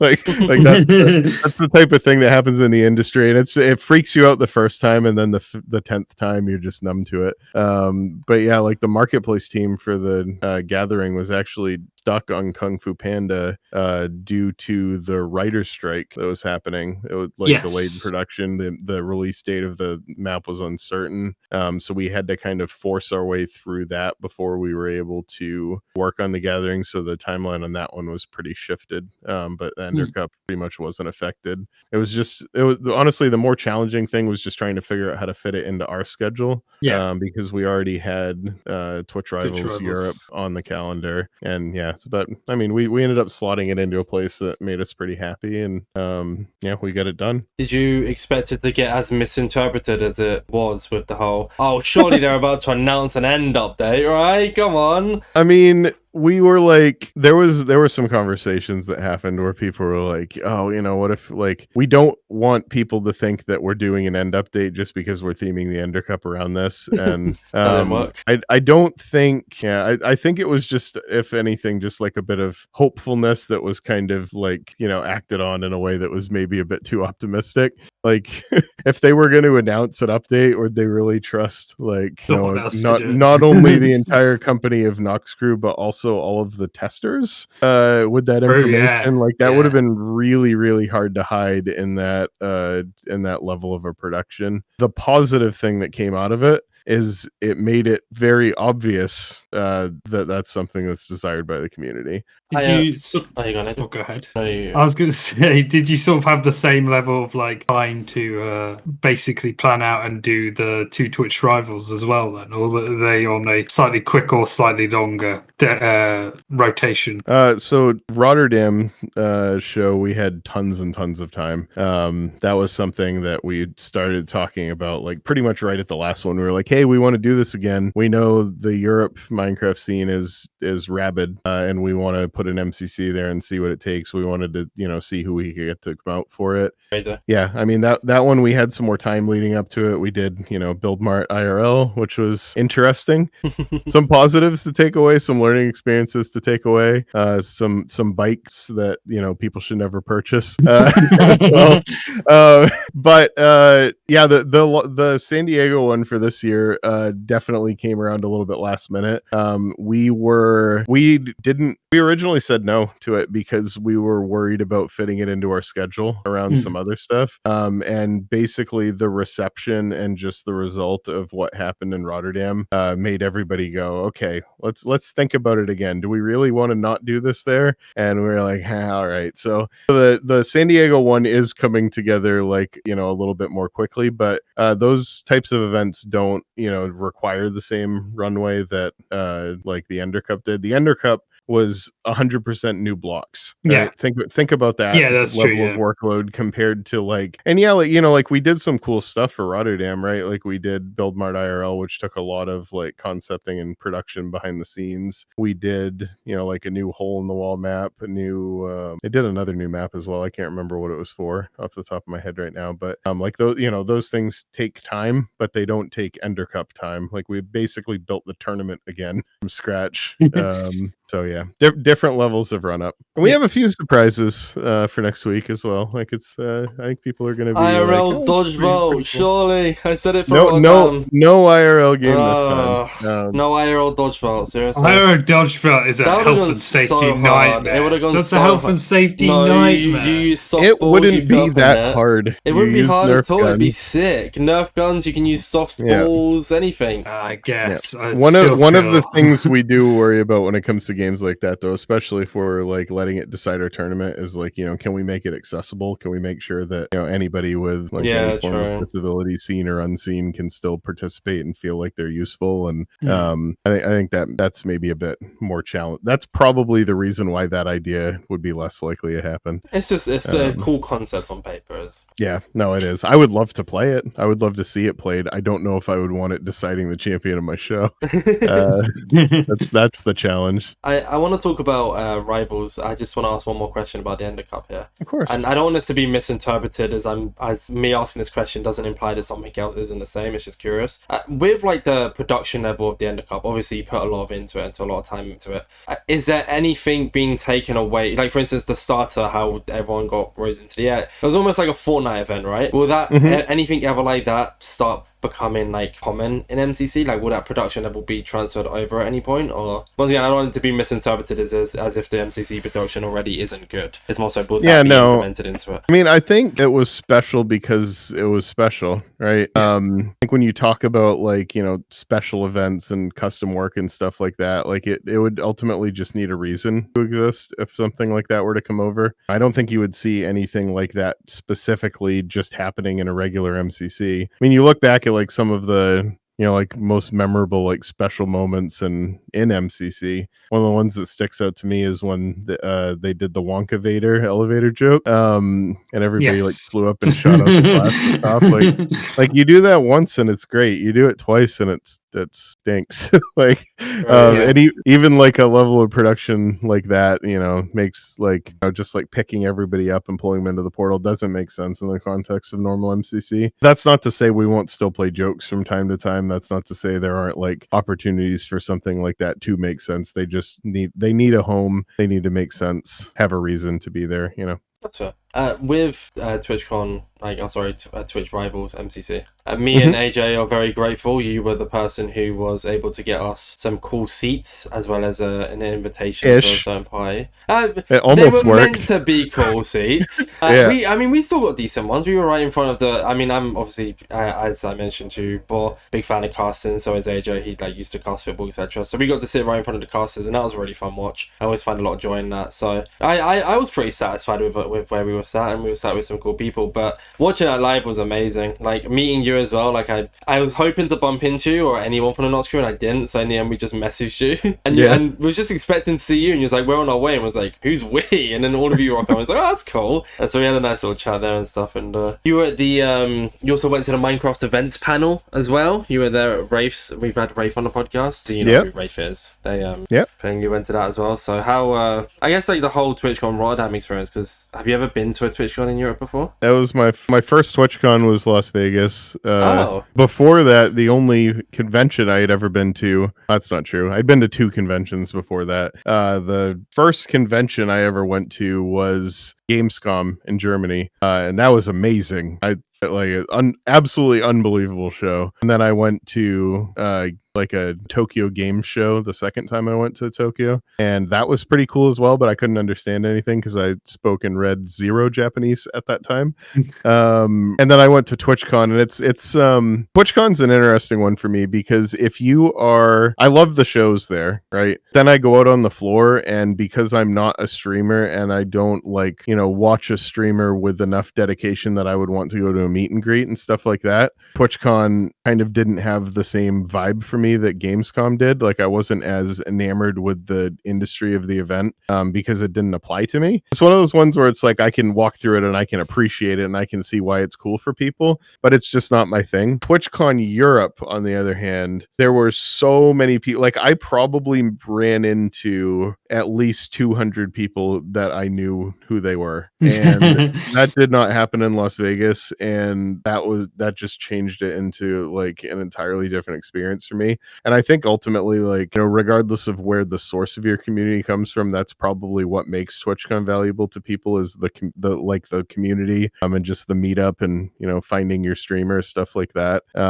So yeah, I mean, that was like, Europe was awesome. I know a bunch of people who are going to be in San Diego this year, and I'm very excited to meet them. So it should be a pretty good trip. Was the whole, you kind of touched on it a little bit there, but I guess compared to, Las Vegas, like, I'm not saying that one crowd was better than the other, but I'm also saying that I feel personally, I guess obviously I wasn't there for both, but even just from talking to people, that the Europe crowd felt like a lot louder and a lot more active, other than the fact that we were rushed out like instantly, which I feel like took away from it a little bit. Obviously they had to close at a certain time, and with the show before us over to the point where it overran to the point where me, I think AJ, we actually walked into the other one by accident, because we thought, oh, we just shot on in. We walked in and was like, oh, this one's still going on, and then walked straight back out and got a like little QR code scan thing. But what was like, I guess, how did the experiences compare, if you want to touch on that? Yeah, talking about the audience specifically, like, I think the audiences were strong in both places, but they were perceived different ways due to the physical space that they were in. And it's something that I think you don't think about unless you've been in both rooms. But the stage at the Las Vegas show was built on the floor of the convention center. They hung a huge curtain behind the stage that separated it from the rest of the venue, so it was just in an enormous room. The sound was escaping the area that people were in, and it was less loud as a result of that. Whereas in Rotterdam, you guys were in that room, it was legitimately like a theater room, Yes, right? yeah. The walls were closing you in, sound was not leaving that area. When that place popped off, you heard all of it every time. I mean, we were screaming, it felt like a football game. Yeah, so I think there was definitely like more like really heavily dedicated Minecraft fans there, but then, you know, you compare that to like, when you talk about like strength of crowd, like obviously everybody came down to try to get a block at the end. Twitch did an optional meet and greet. Oh yeah. With players after the Las Vegas show, where they lined up a bunch of tables on the other side of the arena that they had set up, and just said, hey, you know, if you guys want to participate, go over there, we're going to let the crowd come down and see you. Those poor people, those poor streamers, after, you know, showing up for orientation, you know, an hour before the show, sitting through the show for 3.5 hours, like probably 20 or 25 of them went over to the meet and greet and sat there for another 3.5 hours, as basically every single person who watched that show waited in line so that they could go get stuff signed by everybody. And like, you know, despite the fact that room might have sounded quieter in person and on the stream, like, that doesn't mean that base was any less dedicated to the streamers who were there. Like, there were so many people having like super positive experiences with everybody. So that's nice. Yeah, just a really cool vibe with that, and a really interesting experience to be a part of, because obviously super successful that so many people wanted to sign with them. But it's just like, you know, are there ways that we could do that without sitting them there for that long? It was a bit rough on those guys. I remember my story actually that I said I'd say for the podcast after talking about that. So me and Fruit recorded a video before we came over to Europe, and after the video of like recording, I said to him, look, if no one else asks for it, no one else wants it, can I have your Twitch Rivals sign? Because I just thought it'd be funny, and like we was on a call, so I thought I might as well ask, right? And he said yeah. Anyways, right before he goes in, I forgot to remind him about it, and I was gonna message him. I was like, he's getting ready, I don't want to like be that guy who makes it about me, like he's about to play an MCC live, it's crazy, it's sick. And then after, I said to him, by any chance did you remember? He's like, no, I left it in the convention. I went, no. So I could have right now had like a Fruitberry's Twitch Rivals sign on my wall for absolutely zero reason. But unfortunate.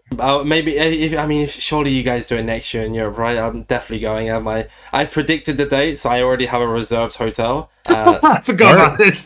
Yeah. So what I do is to kind of guarantee an almost, in quotation marks, cheaper hotel, is I reserve it like a year in advance. So I predicted when I think it's going to be, and if it is, then I've got the hotel. If not, then I'll just have to get one for a bit more expensive. All right, tell me the weekend you picked, and I will react ambiguously to make you feel anxious about the date. Oh, you know what? This is gonna be fun. Yeah, I actually have 2 hotels reserved. One where I like near to where I stayed last time, because obviously that's where everyone was because of the bars and stuff. And one that's like close to the convention. You don't even know? Do you even know the dates? No, I don't. I was gonna wait until after I reacted ambiguously to tell you that. It's good. Bit over. We can move on. No, I never asked You that. killed the bit. You killed the bit. We move on. From the 26th of June to the 2nd of July. But I think it might be the workout. Oh, what does that mean, Avondale? I don't know. I don't know when the date is. I'm sorry. I killed the bit. I'm so sorry. I mean, I hope you guys. I hope you guys come back to Europe with a Twitch Rivals. Obviously, like I guess one question about Twitch Rivals obviously is to do with Minecraft and stuff. Is there any sort of complications with hosting a live Minecraft event? Yes. And how open are they to letting you? It sounded like a yes or no question. I mean, there's always a yes or no question, to be fair. Here we go. I'll give you a little bit of insight into. I mean, there are an incredible number of logistical challenges. The thing that makes it possible is the fact that we don't have to solve 99% of them. That's Twitch Rivals, right? It's Twitch Rivals. The stage is going to be there for the whole weekend, right? They're doing shows, whether it's ours or not. So, might as well put ours on the show. One of the most challenging things that I think is interesting talking about, and we're still kind of trying to solve it, is the way that music in the venue and on stream is really, really tough to do for these shows, because the way that they capture the video feeds for their Twitch Rivals broadcast is actually by capturing the streams themselves on like basically a 5-second tape delay so they can sync them up. What that means is... Oh, I know where this is going, I think. They are capturing the audio levels of every stream separately with no control over the individual elements of them. So when your streamer is pulling up a YouTube video and there's Minecraft music playing in the MCC music playing in the background, or he's trying to game and he's screaming, and then you switch over to his teammate who's muted their music, and then you switch over to the other teammate who has their music full blast and their audio way low. Like, it's just basically impossible to figure out how to get the music levels to all balance out correctly and play well through the stream and through the venue. And the solution, there's a couple solutions for it. They all stink. The best solution for it is to do it as its own event instead of a Twitch Rivals event, so you can capture the sources directly and control all that stuff yourself. But that still doesn't quite work, because then, if you're trying to pick up like game sounds from them, you have to like figure out how to split those off. And I don't know, it ends up turning into like a production and like a technical challenge. And we're going to try something new for San Diego to see if we can get it to turn out a little bit better for the people in the venue and the people on stream. But it is an unsolvable problem in the Twitch Rivals format. One of those ones where you just have to find the least bad solution, and we're about to try our third method. So yeah. Was it you as well who said something? I think it was when we was talking in person, or something about like the issue as well is because of the delay and stuff. If there's like a cool play or something that happens, people in the headphones are hearing it like 5 seconds later, they switch late, or something to do with like casting or something. So that's actually an advantage. It happens in the other direction. Oh, it's the advantage. Sorry, the negative of that works in the other direction. So the pro is, like we have Tom Helikar, who's the project manager of MCC, is kind of like the lead spectator for these broadcasts. So he's in the game watching stuff and finding cool stuff that's going to happen. He'll see something happen, and they basically have 5 seconds to communicate that happens to the switcher so that they can pull up the POV that they need to pull up and then catch it. And so it's actually a positive, because you're going to see those things. You're going to see more of those moments because we're able to basically see into the future. The opposite experience is this was really, it's funny because I know this, so I watch the shows differently in person than the people who are there, like, watching them for the first time. But like, when it's an easier example because you guys were both there, but when spoilers for Rotterdam show, when Cyan won Dodgebolt. Oh my god, I didn't know that. I knew that it happened 5 seconds early because I was watching their team to see if they were celebrating first, right? And so from their perspective, they stand up, they're jumping around and hearing nothing from the crowd. And then 5 seconds later, they just hear the explosion of sound, right? And yeah, so like it's a bit weird from their perspective. Like, you do a cool play, you stand up and celebrate real quick and then sit back down, and then the wall of noise hits you. So like a lot of times the crowd, the crowd missed that that initial reaction of them like all jumping up and hugging each other because they were still watching to see whether she'd hit the shot or not. So yeah, kind of a necessary evil of the format. Like it's not something that's preventable without an extreme, like they would have to rebuild the show from scratch, and it's just not possible. So I'm not talking about this saying like they need to do better. Like it is an impossible solve under the scenario that we're put into, and but that's just a challenge that comes up because of it. And on to San Diego next week. Yeah. Teams get announced tomorrow, I'm assuming, from recording this, and Friday. Yeah, half of them anyways. Because I had a sneak snag on, because obviously they're in, because they got announced on the website. And one thing I said to them, and I told them not to confirm it, so don't worry, I don't know if this is true or not. I had to do the same thing with, I think it was with Kara before Europe, or someone before the Europe one. I had to, oh no, I think it's Hannah before their MCC or something. I don't know. I can't remember. But one thing I really want to happen, and this led into a whole conversation that you guys will hear in 2 days, was a Sneak and Shadoon duo. That'd be very fun. Whether or not it happens, we'll find out. But by the time this podcast comes out, I'll either be right or I'll be wrong. You'll either be happy or sad. Well, I won't be sad if it doesn't happen. I just would be happy if it does. Oh, come on, be sad. So I'm gonna be crying, screaming. I'm actually gonna DM you, sobbing, really sad in your messages. If you want that? Yeah. I look forward to it. Unless I mean, maybe I look forward to it. Maybe that doesn't sound convincing. But yeah, I'm excited to see what happens, and then I'm excited to see the future of MCC. I mean, you guys have got the end of the year. That what was it? MCC Chaos? No, the one where you did trophies or medals instead of one or two trophies MCC instead of party. Oh my goodness, that was a really fun one. We talked to. That was a really fun one. About that. I really loved that one. It was a breath of fresh air. Yeah, I know we're coming to like the end of our scheduled time slot, but if you guys wanted to talk about Rising, we shouldn't forget about that amongst the excitement of all the live events. Well, to be fair, I don't really have a schedule. I'm happy to talk for as long as I want. Are you good to go on to Rising, AJ? Because I really want to talk about Rising. Yeah, go for it. Okay, Rising, MCC Rising. I'm gonna get the big question out the way. So, obviously, looking at the teams that we're in, all amazing. I even recorded. I thought it was gonna be, why is it MCC Rising 3 when it's in season 4? I thought for sure that was gonna be the big question.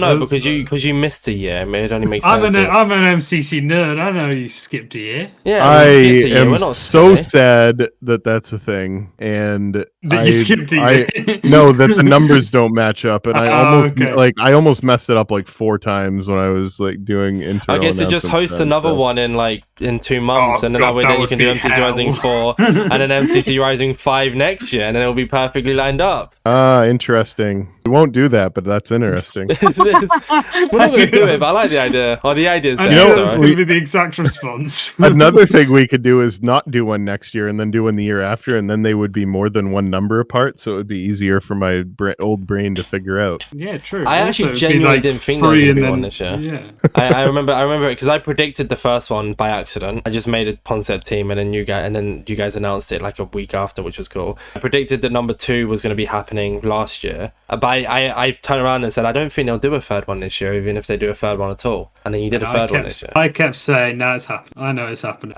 We've had over 100 players play in MCC Rising now. Wow. Isn't that crazy? How quickly the numbers add up. It's been it's been 128 if you count MCC 10. Yes, you're right. And who from Rising has played in MCC? We've got Jojo, we've got Blushy, Heikey Hate Me played in Twitch Rivals, so we'll count that. Who else? MZ, Dark Eyebrows. There's loads. There's so many. There's a lot from Rising 1 specifically. There's a lot of the substitutes in Ender Cup from Rising 2. In Ender Cup, was from Rising 2. I know Pyro and Maddie were subs for Twitch Rivals as well. And Cinna. Oh, Cinna was as well. Yeah.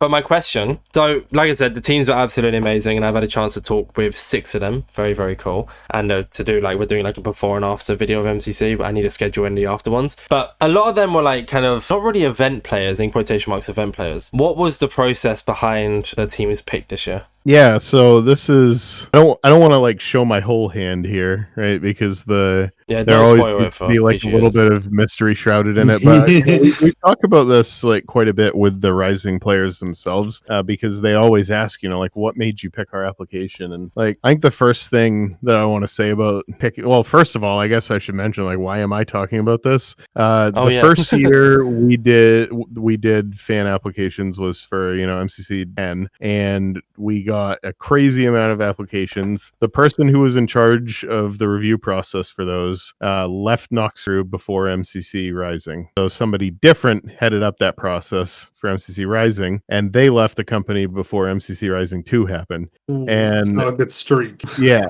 so Oh, I got involved with MCC Rising too because I wanted to make sure, like, you know, as a partial owner of the company, I am gonna be here until I'm dead, probably. So there is a much better chance of me not leaving the company than anybody else, and I just wanted to make sure that somebody who was still going to be here had the knowledge and that we documented it a bit more. So I ended up getting involved, and I ended up getting to know the participants really well. And then when this year's came around, I was going to be involved again. And you know, last year the team onboarding had been done by split evenly between myself and Tom last year. This year we needed to do the team onboarding while Tom was off for a week for his dad's wedding.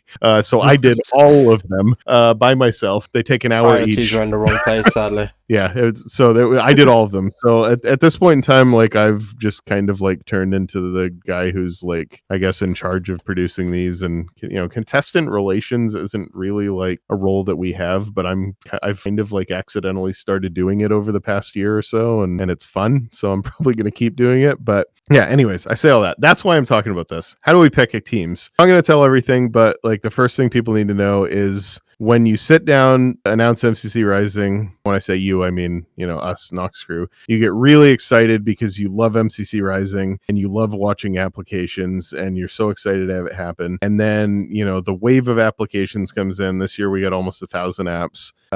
We start watching the applications. You know, we have some help because it's really hard to watch all of them. And they go through like a process where it's like, okay, these are the ones that really need to get seen. And typically that ends up being, you know, anywhere between 80 and 120 applications that are like, okay, these are the ones we need to see. And then you go through the first wave of narrowing those down. You're like, okay, we get it trimmed. And then you've got like 50 or so left, or like 30 even sometimes. And then you remember that it sucks and it's no fun at all because every team you get rid of is a team of people who, you know, not only are they not going to get to play, but they also don't get to know that they were close. And that can kind of like weigh on you a little bit. And I guess, you know, the way that I talk about this all the time is it's like MCC is an entertainment show that's disguised as an esport, and it's not an esport because we're not trying to find the most skilled Minecraft players. Like, the winner of the show isn't the most skilled players. It is the people who played the best out of the 40 people that we thought were going to be entertaining. And so when we go teams for MCC Rising, we're trying to figure out, you know, how can we pick a group of, you know, 10 teams and 2 alternate teams who will put on the best show. If we picked, you know, the pink parrots from this last one, if we picked teams like them 10 times, it would suck. It would be a horrible show. There would only be one type of POV that you could watch. It would be like, you know, competitive people that are like super high energy and intense the whole time. It would be, you know, in this case, like people with, you know, like bigger reach. We wouldn't, you know, like be pulling in much smaller creators to interact. Like, the reason why MCC Rising works for us is because we're giving a variety of people in a variety of different life situations at a variety of different stages in their careers the chance to come together and do something special with each other. And there was one of the contestants this year, I need to figure out who it was if I can credit them for saying this when I tell the story, but they said MCC Rising is a summer camp, and it is the realest thing I've ever heard, just like witnessing these people do it, because they come have this shared life experience with each other for, you know, 2 weeks, and then some of them will never see each other again. Some of them will be best friends forever, and everything in between. MCC Rising too. So ultimately, that's you know, I guess like that's the insight into the team process. You know, like there's no objective way to rank the applications in terms of how good they are. So we can't just pick the best 12 to bring them in. We have to pick the 12 that we think are going to gel together to make the best show. And, you know, you've got the 2 alternate teams sitting there who in some ways are the luckiest people and in some ways are the unluckiest people, because they get to have a similar experience. They don't get to play. They have the horrible knowledge of knowing how close they were to being in the top 10. Yeah. But the team that was 13th I have has no idea. no I have idea, no clue, right? yeah. And we'll Never never will. know, and they can't know. You know, I it could be somebody who's like my best friend, and I could never say to them, "Hey, you guys almost made," like, because that would be devastating, right? And it's ultimately like, if I can, you know, wrap this up, because I've like obviously spent a lot of time talking about it. It's something that's like, I don't know if emotionally triggering is the wrong word. Like, it's something I feel very strongly about, because you know, I do have, my team has the fate of a lot of these people's hopes and dreams in their hands. And you know, if we do another MCC Rising next year, a lot of people are going to want to do this all over again. Some people might be done. They might be like, "Hey, I'm sick of them saying, how could they not pick me?" First of all,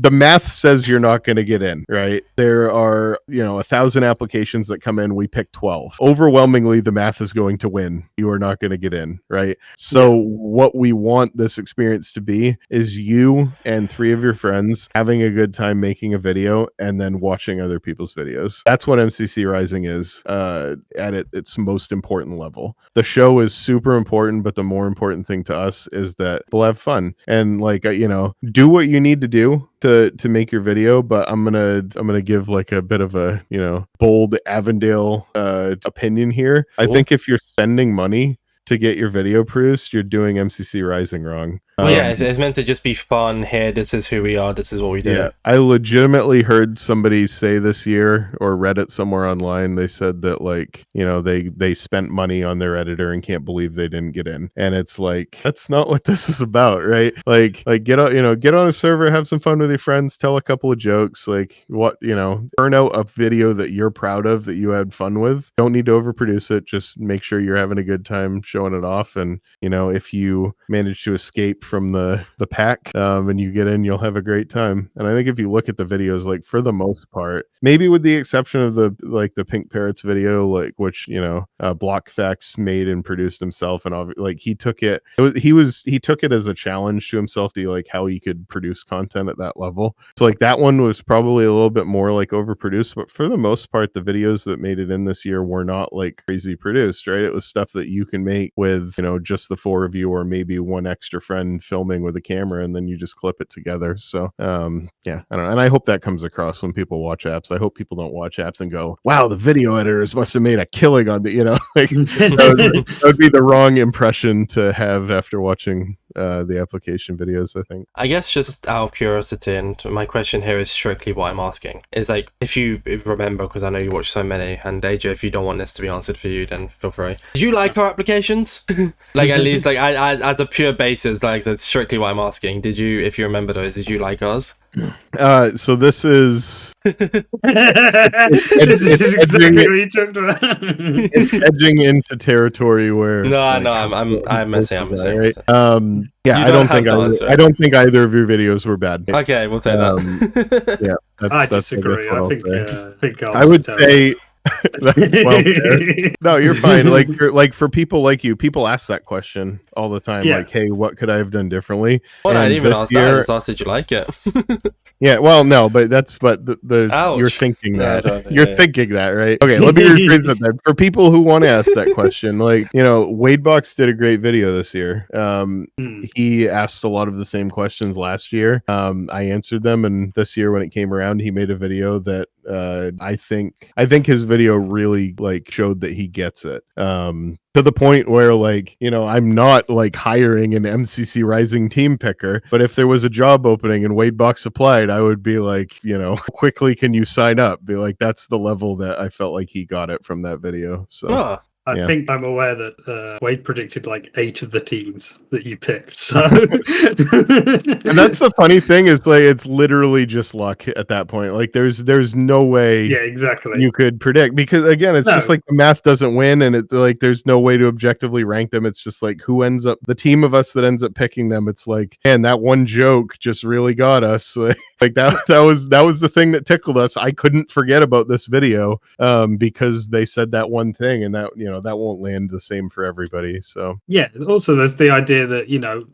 what you picked last year and what you were looking for last year, you might not have looked for this year. And what Yep. you look for the next year, you might not be looking for when you look this year. So it constantly will be changing, and different video ideas, different concepts will be different basically how people are. Mainly, they come across in the video, how they sort of present themselves is always going to change in terms of, because we're all growing as people. So everyone's going to change from a year from now. Even I forgot the end of my sentence. Yes, thank you. Even us. No, I mean you're 100% right, and it's making me think forward to a year from now, and having this time to reflect about it now, and this is my plea to anybody listening to this who's going to apply for MCC Rising next year, like a week after the deadline next year, just like tweet me pictures of fluffy puppies or like an attaboy, or because that'll be when I will, sometime around a week after they would close, if we do it again next year, will be when I have that realization that it actually really sucks having to only pick 10 people or 10 teams. So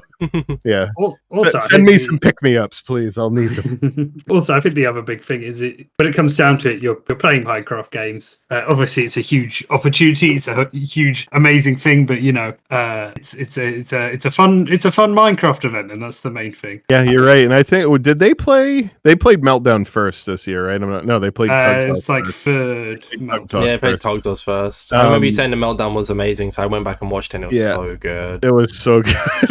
We're just like freaking out on the admin stream, but yeah, I bring that up, like Tug Toss, because it's like, because we watch a lot of MCCs, right? Like, and it's like there's a level of status quo where we're like, yeah, we're just watching MCC again, and so we're watching to get to the other side, making sure everything's running well in the back end, and then I'm like clicking around streams of watching it, and I'm seeing people just like shaking and freaking out, like screaming at each other, and that's the moment where it sinks in and it hits you, and it's like, oh yeah, like you are just playing like silly Minecraft games, but like these people are like having that experience of something they really wanted to do, and it's finally real, and it's just so interesting to like experience their emotions, like living vicariously through someone else as they go through all the nerves of the lead up, and then the excitement of it happening, and then like the emotional waves of whether they think they have a chance to get the dodge bolt or not, and then the emotions of like whether they win or lose. Like, it's just, I mean, yeah, it is way too much emotion for anybody to be forced to experience in like a month, and they have to experience it in 3 hours. Like, Ashwag 1v4, oh my goodness, unbelievable. First ever. Unbelievable.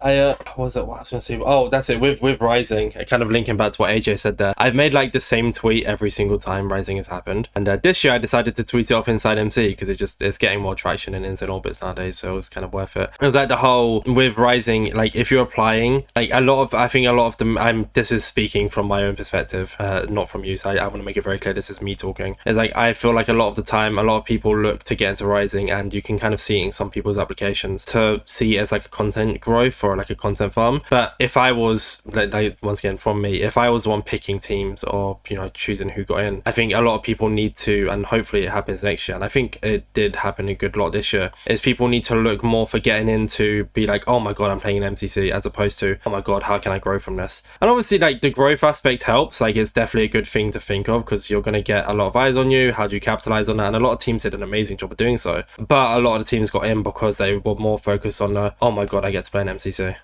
Yeah, I think it's something that I try to spend a little bit of time talking about what I remember to the people, but it's not necessarily like people shouldn't think about like getting into MCC as like like I want to grow my channel so I can get an MCC. Like, you should want to grow your channel because you love it, and then if you happen to get an invite to MCC, like that's awesome too, but like do content creation because you like it, not because you want to play in our event. And I talk to people who get into MCC, and sometimes people will be like, yeah, this is just going to grow my channel so much. Like, it's probably not, right? But what it will do if you're smart is it will build you. It's seeding. It's like, the Rising doesn't all happen in those 2 weeks. It's seeding you with relationships with other creators who are like you, as well as some of the MCC, main staff that exist. And I think it's actually more important what you do. like how you conduct yourself both to your audience and to your fellow creators, and then what you choose to do with those seeds that were given to you afterwards, I think make a lot more difference than, you know, what happens in the 2 weeks of summer camp. I always say this, one person, like obviously I put in my application the amount of people I've had on from Rising, and that's not to say I haven't liked any, like haven't disliked anyone in Rising, it's more so just those are people who like I picked. But one person who has always stood out to me, just as someone who I've become really close with since because of MCC Rising 2, was Avondale. I just met them because of Rising 2, found out they did this SMP, and they're someone I just talked to and confide in, and I really like the dude, and that would have never happened if they never got into Rising 2. Not wait, did I say Avondale? Arrington. I realized as soon as I said it. Oh, Arrington. You know, your good friend whose name you totally remember. No, it's because it's a similar Avondale, Arrington. It's the same. Arrington is. Well, no, that was the most confused I've ever been in my entire life. I mean, unless you want to be good friends, Avondale. I mean, to be fair, I met you because of Rising 2 as well, and we're bestest of friends though. So. More or less. No, Arrington. Sorry, just someone who I've gotten along like really well with, and I met them because of Rising 2. So I'm even I'm very grateful for the 3 tournaments that have happened because I've met people because of it. So nice. Yeah, and not to be soppy, but to end it here before Twitter questions, is like MCC genuinely, and when people say like something can change someone's life, I never really kind of had it, but I was like, yeah, how can Minecraft change someone's life? But MCC has had such a big impact on both mine and AJX's lives, and it's mental that we get these opportunities to even sit down with you and Nox, etc. So thank you. Yeah, of course. I'm just glad you talked to him first. How comes? Well, I liked having the opportunity to like listen to what he had to say, and then think about it for 9 months and then talk about cooler things. So fair enough. I respect it, honestly.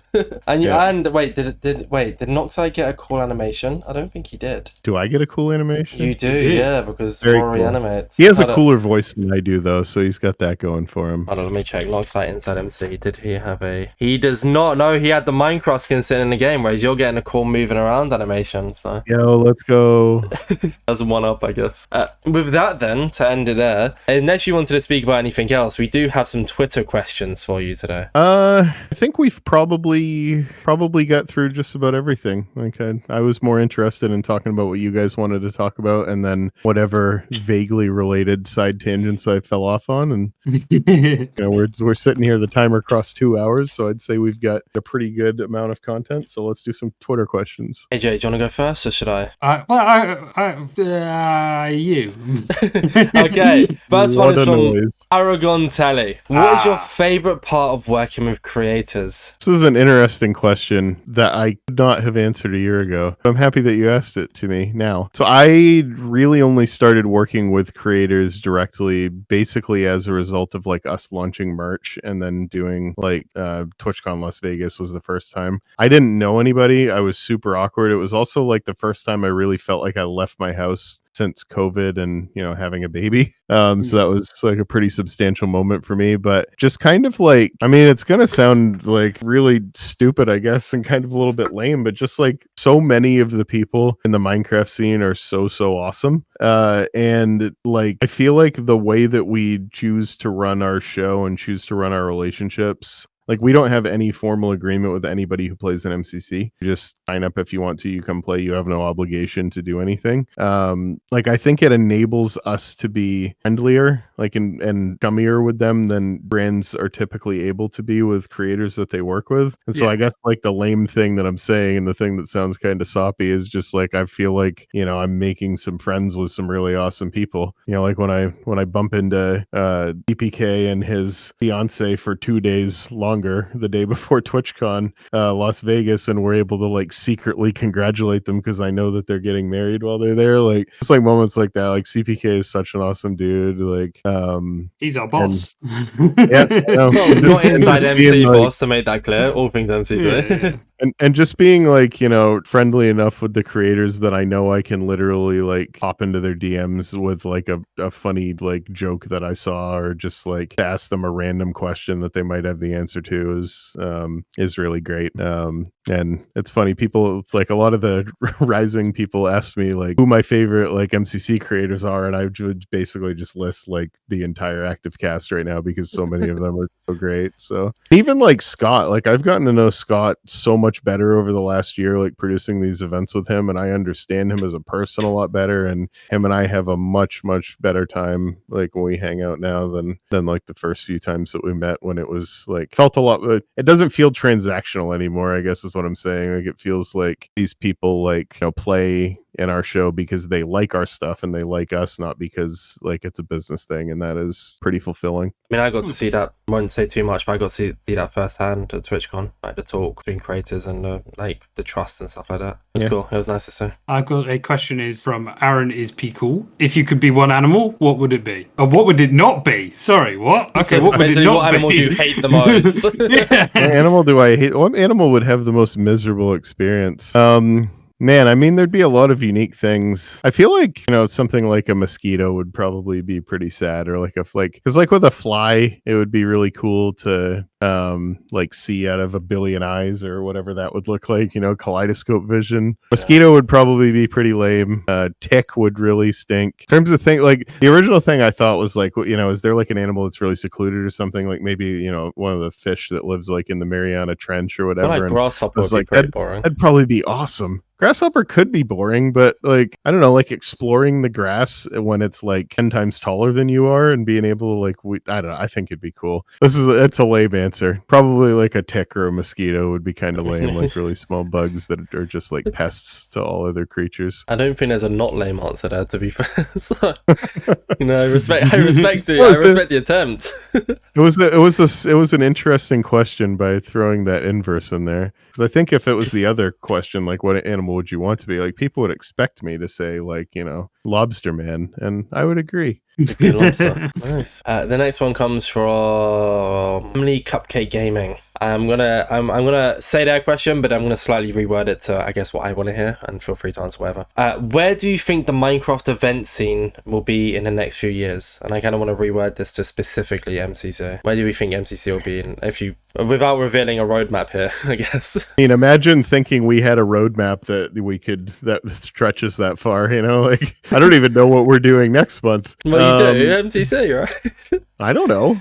Might not be. It's hard to say. There's a lot of discourse going around in the community right now about how the Minecraft event space is getting a little bit saturated. I don't know that it's necessarily like a bad thing. Ultimately, it just depends on like why people are doing things, right? If they're creating things because they want to and because it's fun, and the creators are playing in them because they want to play in them and because they're fun, then ultimately I don't think there's any downside in it. The problem becomes if like you're trying to get into the event scene because you're expecting your event to make a bunch of money. There are bubbles and they pop in industries, right? And you know, that type of thing could potentially become a problem. That doesn't feel like what's happening right now. It just feels like a lot of people are trying to make fun things to play. And when you look at like kind of MCC's role in that, it's kind of weird because MCC, the event itself, has never really like made money. I mean, we've been pretty vocal about that, I think, in the past. We've never really done it as a revenue driver for us.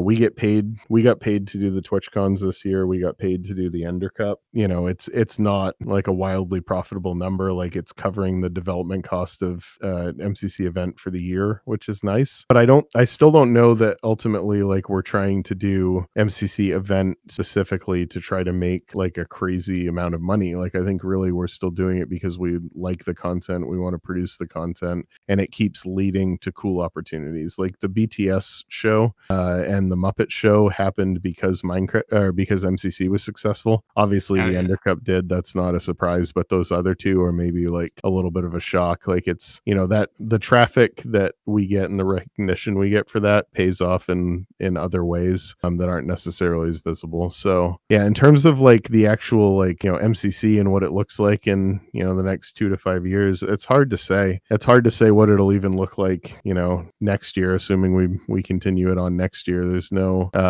like concrete thing. Like the most concrete thing that I know is that we have a really, you know, robust, well-supported server network to play that set of games on and that event on, right? We have some great coders who work for us. You know, obviously Daniel in particular, but Hugo as well are just very intimately familiar with what it can do and are able to, you know, manipulate it a lot more easily now than it could be manipulated a few years ago. So I would like to think that it's gonna, you know, continue to kind of like growing creativity. I think this year has been like a revival for a lot of the fans and also like pretty much all of the players in terms of like, you know, what MCC means to them, because we're just, you know, trying some things to freshen it up. Players love playing Twitch rival events as well, which is like a really big bonus for them that we were able to get 2 of those. So that's been a huge thing as well. And then I think it's just, you know, a matter of seeing like what are the things that we can do that will be like one of the things we've done a really good job of this year is finding fun for creators, which then gets passed on to their audiences. And I think, you know, over the next few years, you'll probably try to see us do that, where we're trying to make sure that the creators are having a good time. Did that answer the question well enough? Beautiful it's all answer. Hyperbole, right? Like I have no idea what I'm talking about, but I can. It sounds like you do, though. So I can give my opinions in a voice that sounds like it knows what it's talking about. So yeah. This one's from Merkverman. Can we get Fishy Game Song Part 2? And if not, the original totally needs to be part of MCCI fishing. So probably not gonna get Fishy Game Part 2, but I absolutely agree that it needs to be a part of MCC Islands Fishing. Yeah, I mean, I super agree. I'll start yelling at some people. We'll see if we can make it happen. There you go, Merkman. You've just made history if it does happen now, so. Yeah. I know an answer to this, and if you don't say it, I'm going to bring it up for you. This is from Droid. What other things do you enjoy doing besides working for Noxcrew? Interesting. I mean, I do have some hobbies. What were you going to bring up for me, though? I kind of wanted to see if you'd answer it. Is it golf? It was golf, yeah. All right, yeah. So I have a pretty big history of golfing. I picked up the game when I was, I don't know, 13 or so, 12 or 13, and loved it so much that I quit basically every other sport except skiing because you can't play golf in the winter. Not that didn't stop me from trying, but yeah, played a lot at the end of middle school, and then all through high school I went to the summer camp that Duke University hosted 3 different summers to make me better at golf. And then I went to college and was too poor to play anymore, and then I got bad. And then when Noxcrew started in the marketplace, I could afford to golf again, so I started playing again and struggled for a few years, and then had an epiphany with a coach and got, you know, better again. And I'm just kind of hovering right now. The number one like goal in my life is to make golf fun for my kid, so I have an excuse to go play a lot again. That's what I'm working on now. But other than that, music, I play several instruments, not as much anymore as I used to. Again, just time thing, but I have a few guitars, and I have room in my new house to hopefully have drums again, and I really miss playing drums. Oh, cool. So might get back into that a little bit more. And I used to play a lot of video games. I've, you know, again, kids, man, you just like, you got to give up everything when they're young, and you got to spend a lot of time with them, and then you got to hope that you teach them to like the same things as you, so that you can get back into your hobbies with them and experience the hobbies alongside your kids. But anyways, I bring up video games because I still to this day play Halo pretty much more than anything else besides maybe Minecraft. I watch the HCS esport. I think it is fantastic and underappreciated because the game isn't as popular as it used to be back like 15 years ago when it was at its peak. But yeah, don't sleep on Halo Infinite esports. If there's like the Halo World Championships are coming up here in 4 weeks. If you find yourself sitting around on a Sunday browsing Twitch not knowing what to watch, and you see Halo on there, click on it on Sunday, watch the finals. The teams that are the top in the world right now are unbelievable. So, and you might see Avondale make an appearance. I won't be there. Never mind, you won't see Avondale make an appearance. It almost worked out that I could have gone, but it didn't.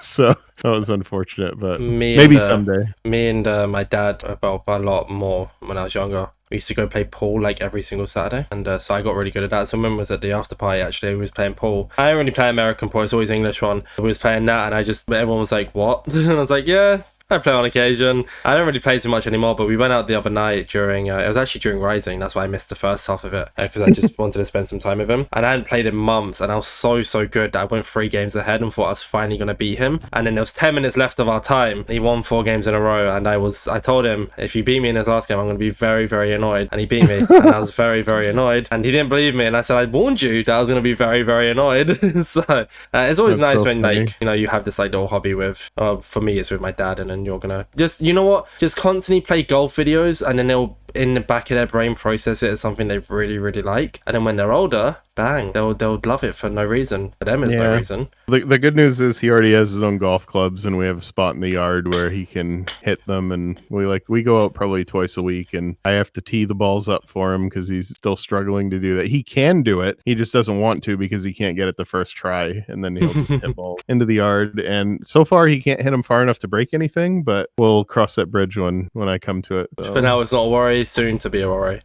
Yep.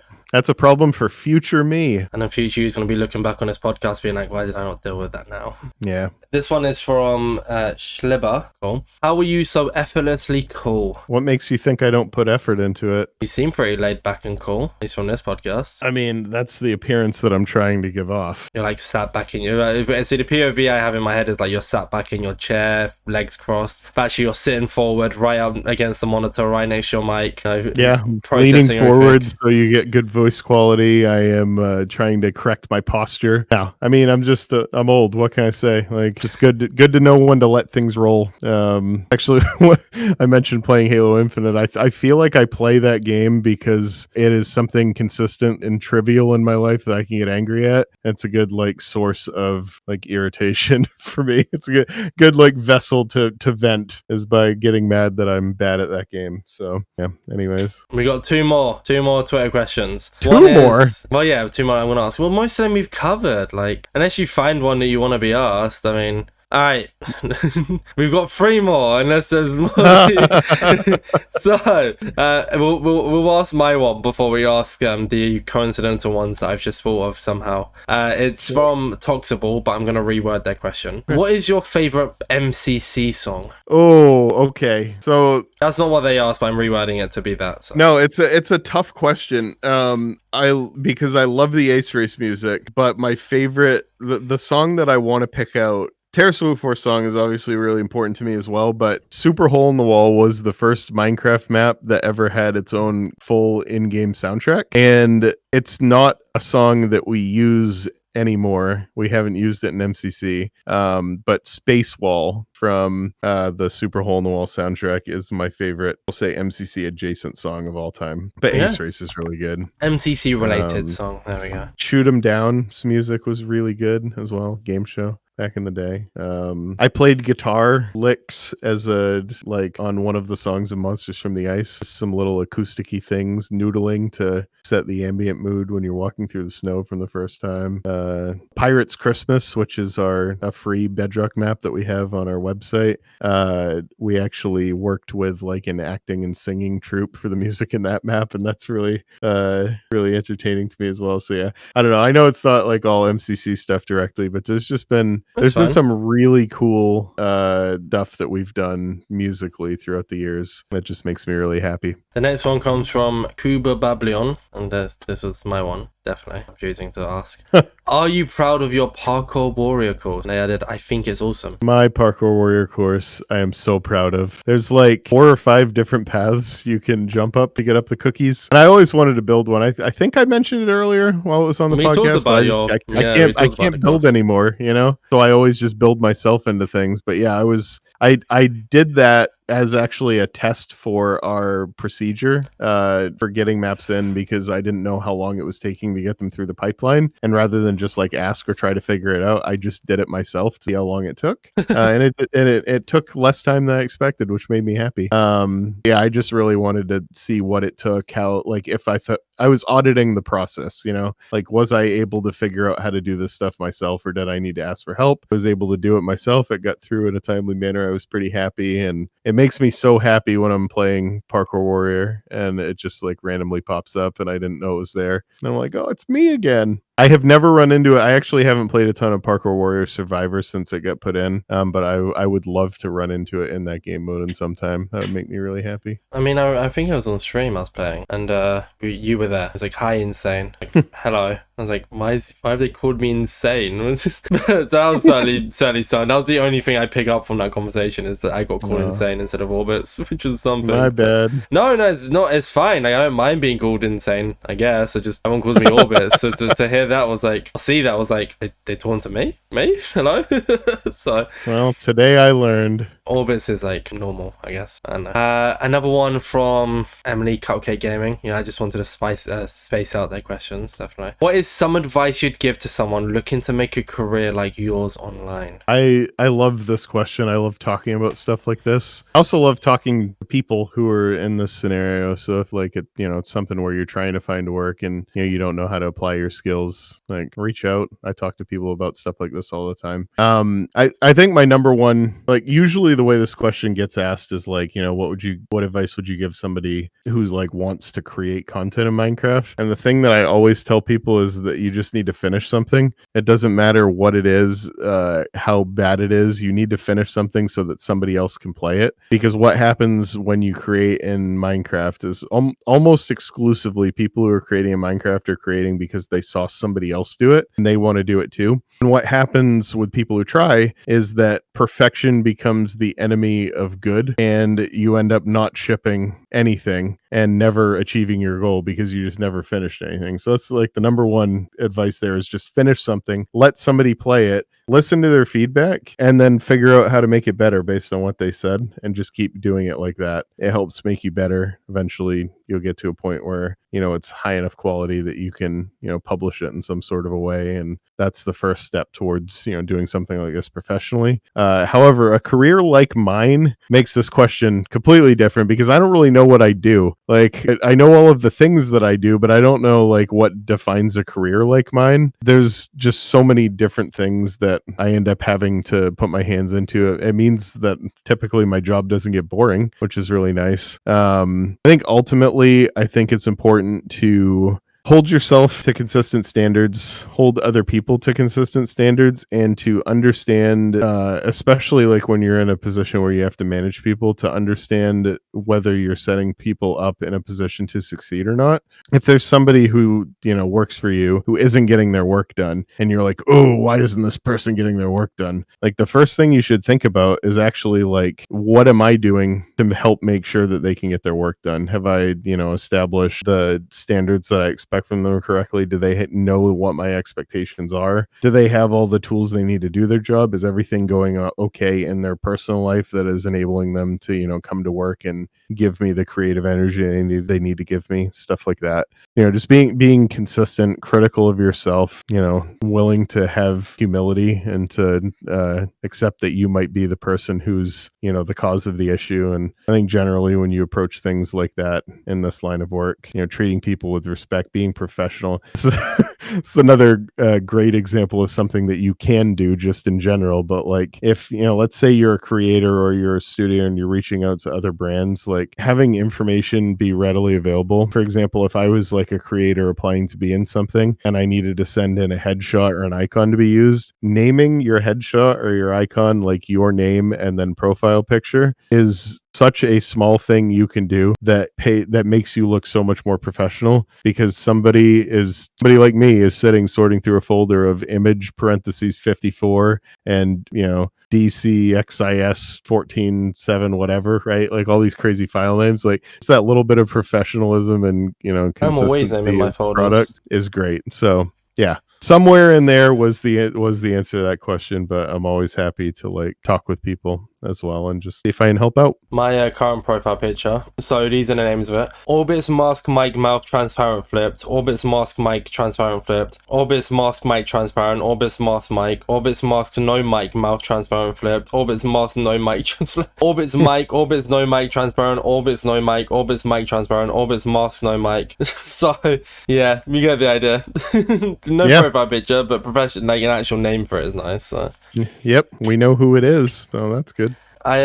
When you said about the whole team and respect and stuff for it, like for instance at my job right now, I'm not too happy like my old job. I've kind of portrayed it on the podcast a little bit, not too much, but because on streams, to be fair, I haven't streamed in a while, but like I'm not exactly happy there. I go there because it earns me money and it's a job and stuff and it's great, but like not really too happy with the job itself. But so with the podcast team, I've kind of taken how I feel and why I feel that way, and I'm very grateful to the podcast team because there's like 12 of us, and not everyone has that big of a role as other people. For instance, like some people are a lot more active in it, which isn't their fault. It's just the role they have, and so not all of them are paid. For example, like most of them are volunteers. I'm always checking in on them. I'm always making sure they're okay. Like we just recently released a website and they all have like, well, they had it on a wiki, but more so on the website, they all have their individual profiles. I commissioned someone to give them all, or Phase Ray, I'll say Phase Ray, not someone. I commissioned Phase Ray to give them all like individual actual profile pictures, barred the 2 new people because Phase isn't doing commissions at the moment, which is completely fine. So like I went and like Rory never had a profile picture, so he used it. It was the thumbnail for our Rising application, like all of us with our individual like little characters and stuff like that. So I'm always putting in effort to make sure my team are okay, and even if like one of them hasn't really had to do anything for the last like 2 months, I'm still checking like, yeah, you good, and that kind of jazz. So, and I, you know, and that's what I want from my job, is for my managers to care about me and make sure I'm okay. So I think that's a big thing in managing a team, or just managing a community. Like, you know, you don't, not in a, like if you're a streamer, like check with your viewers, even just asking on stream, how's everyone's day been? You might get 2 responses, but those 2 responses could have been having a bad day. So to hear that is like, oh, someone cares, you know. I think it goes into both things. Yeah.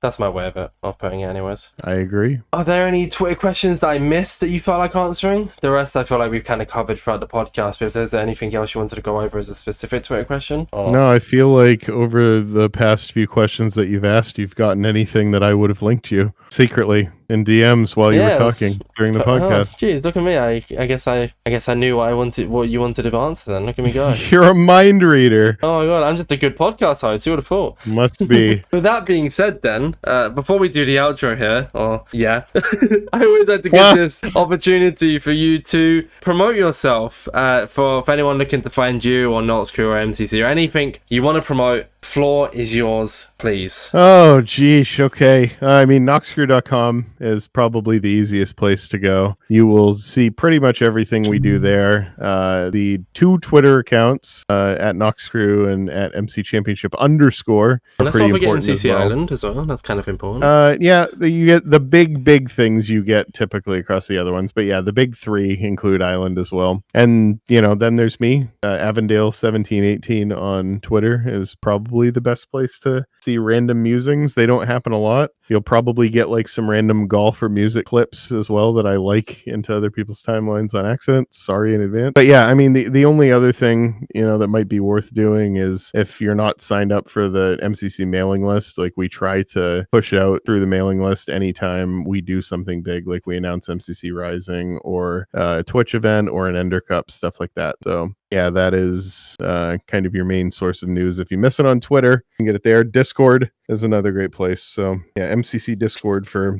anything MCC, including MCC Island, Noxcrew Discord for marketplace stuff, but there's always going to be a little bit of overlap there because we like pretty much all the stuff that we make. So we like everything that we make. Who am I kidding? That's perfect. Nice. Well, with that being said, thank you all for listening. Thank you, AJ, for showing up to the very last midweek MC. It's been an honor. It's been fun, and we might pick it back up. Yes. And so it might not be the last one. No, well, the last for now. Okay. There you go. And thank you, Avondale, for giving us your time. Of course. I had a great time. Thanks for having me. No worries. With that being said, thank you all for listening. Stay safe. Don't eat too much bread. Pieces.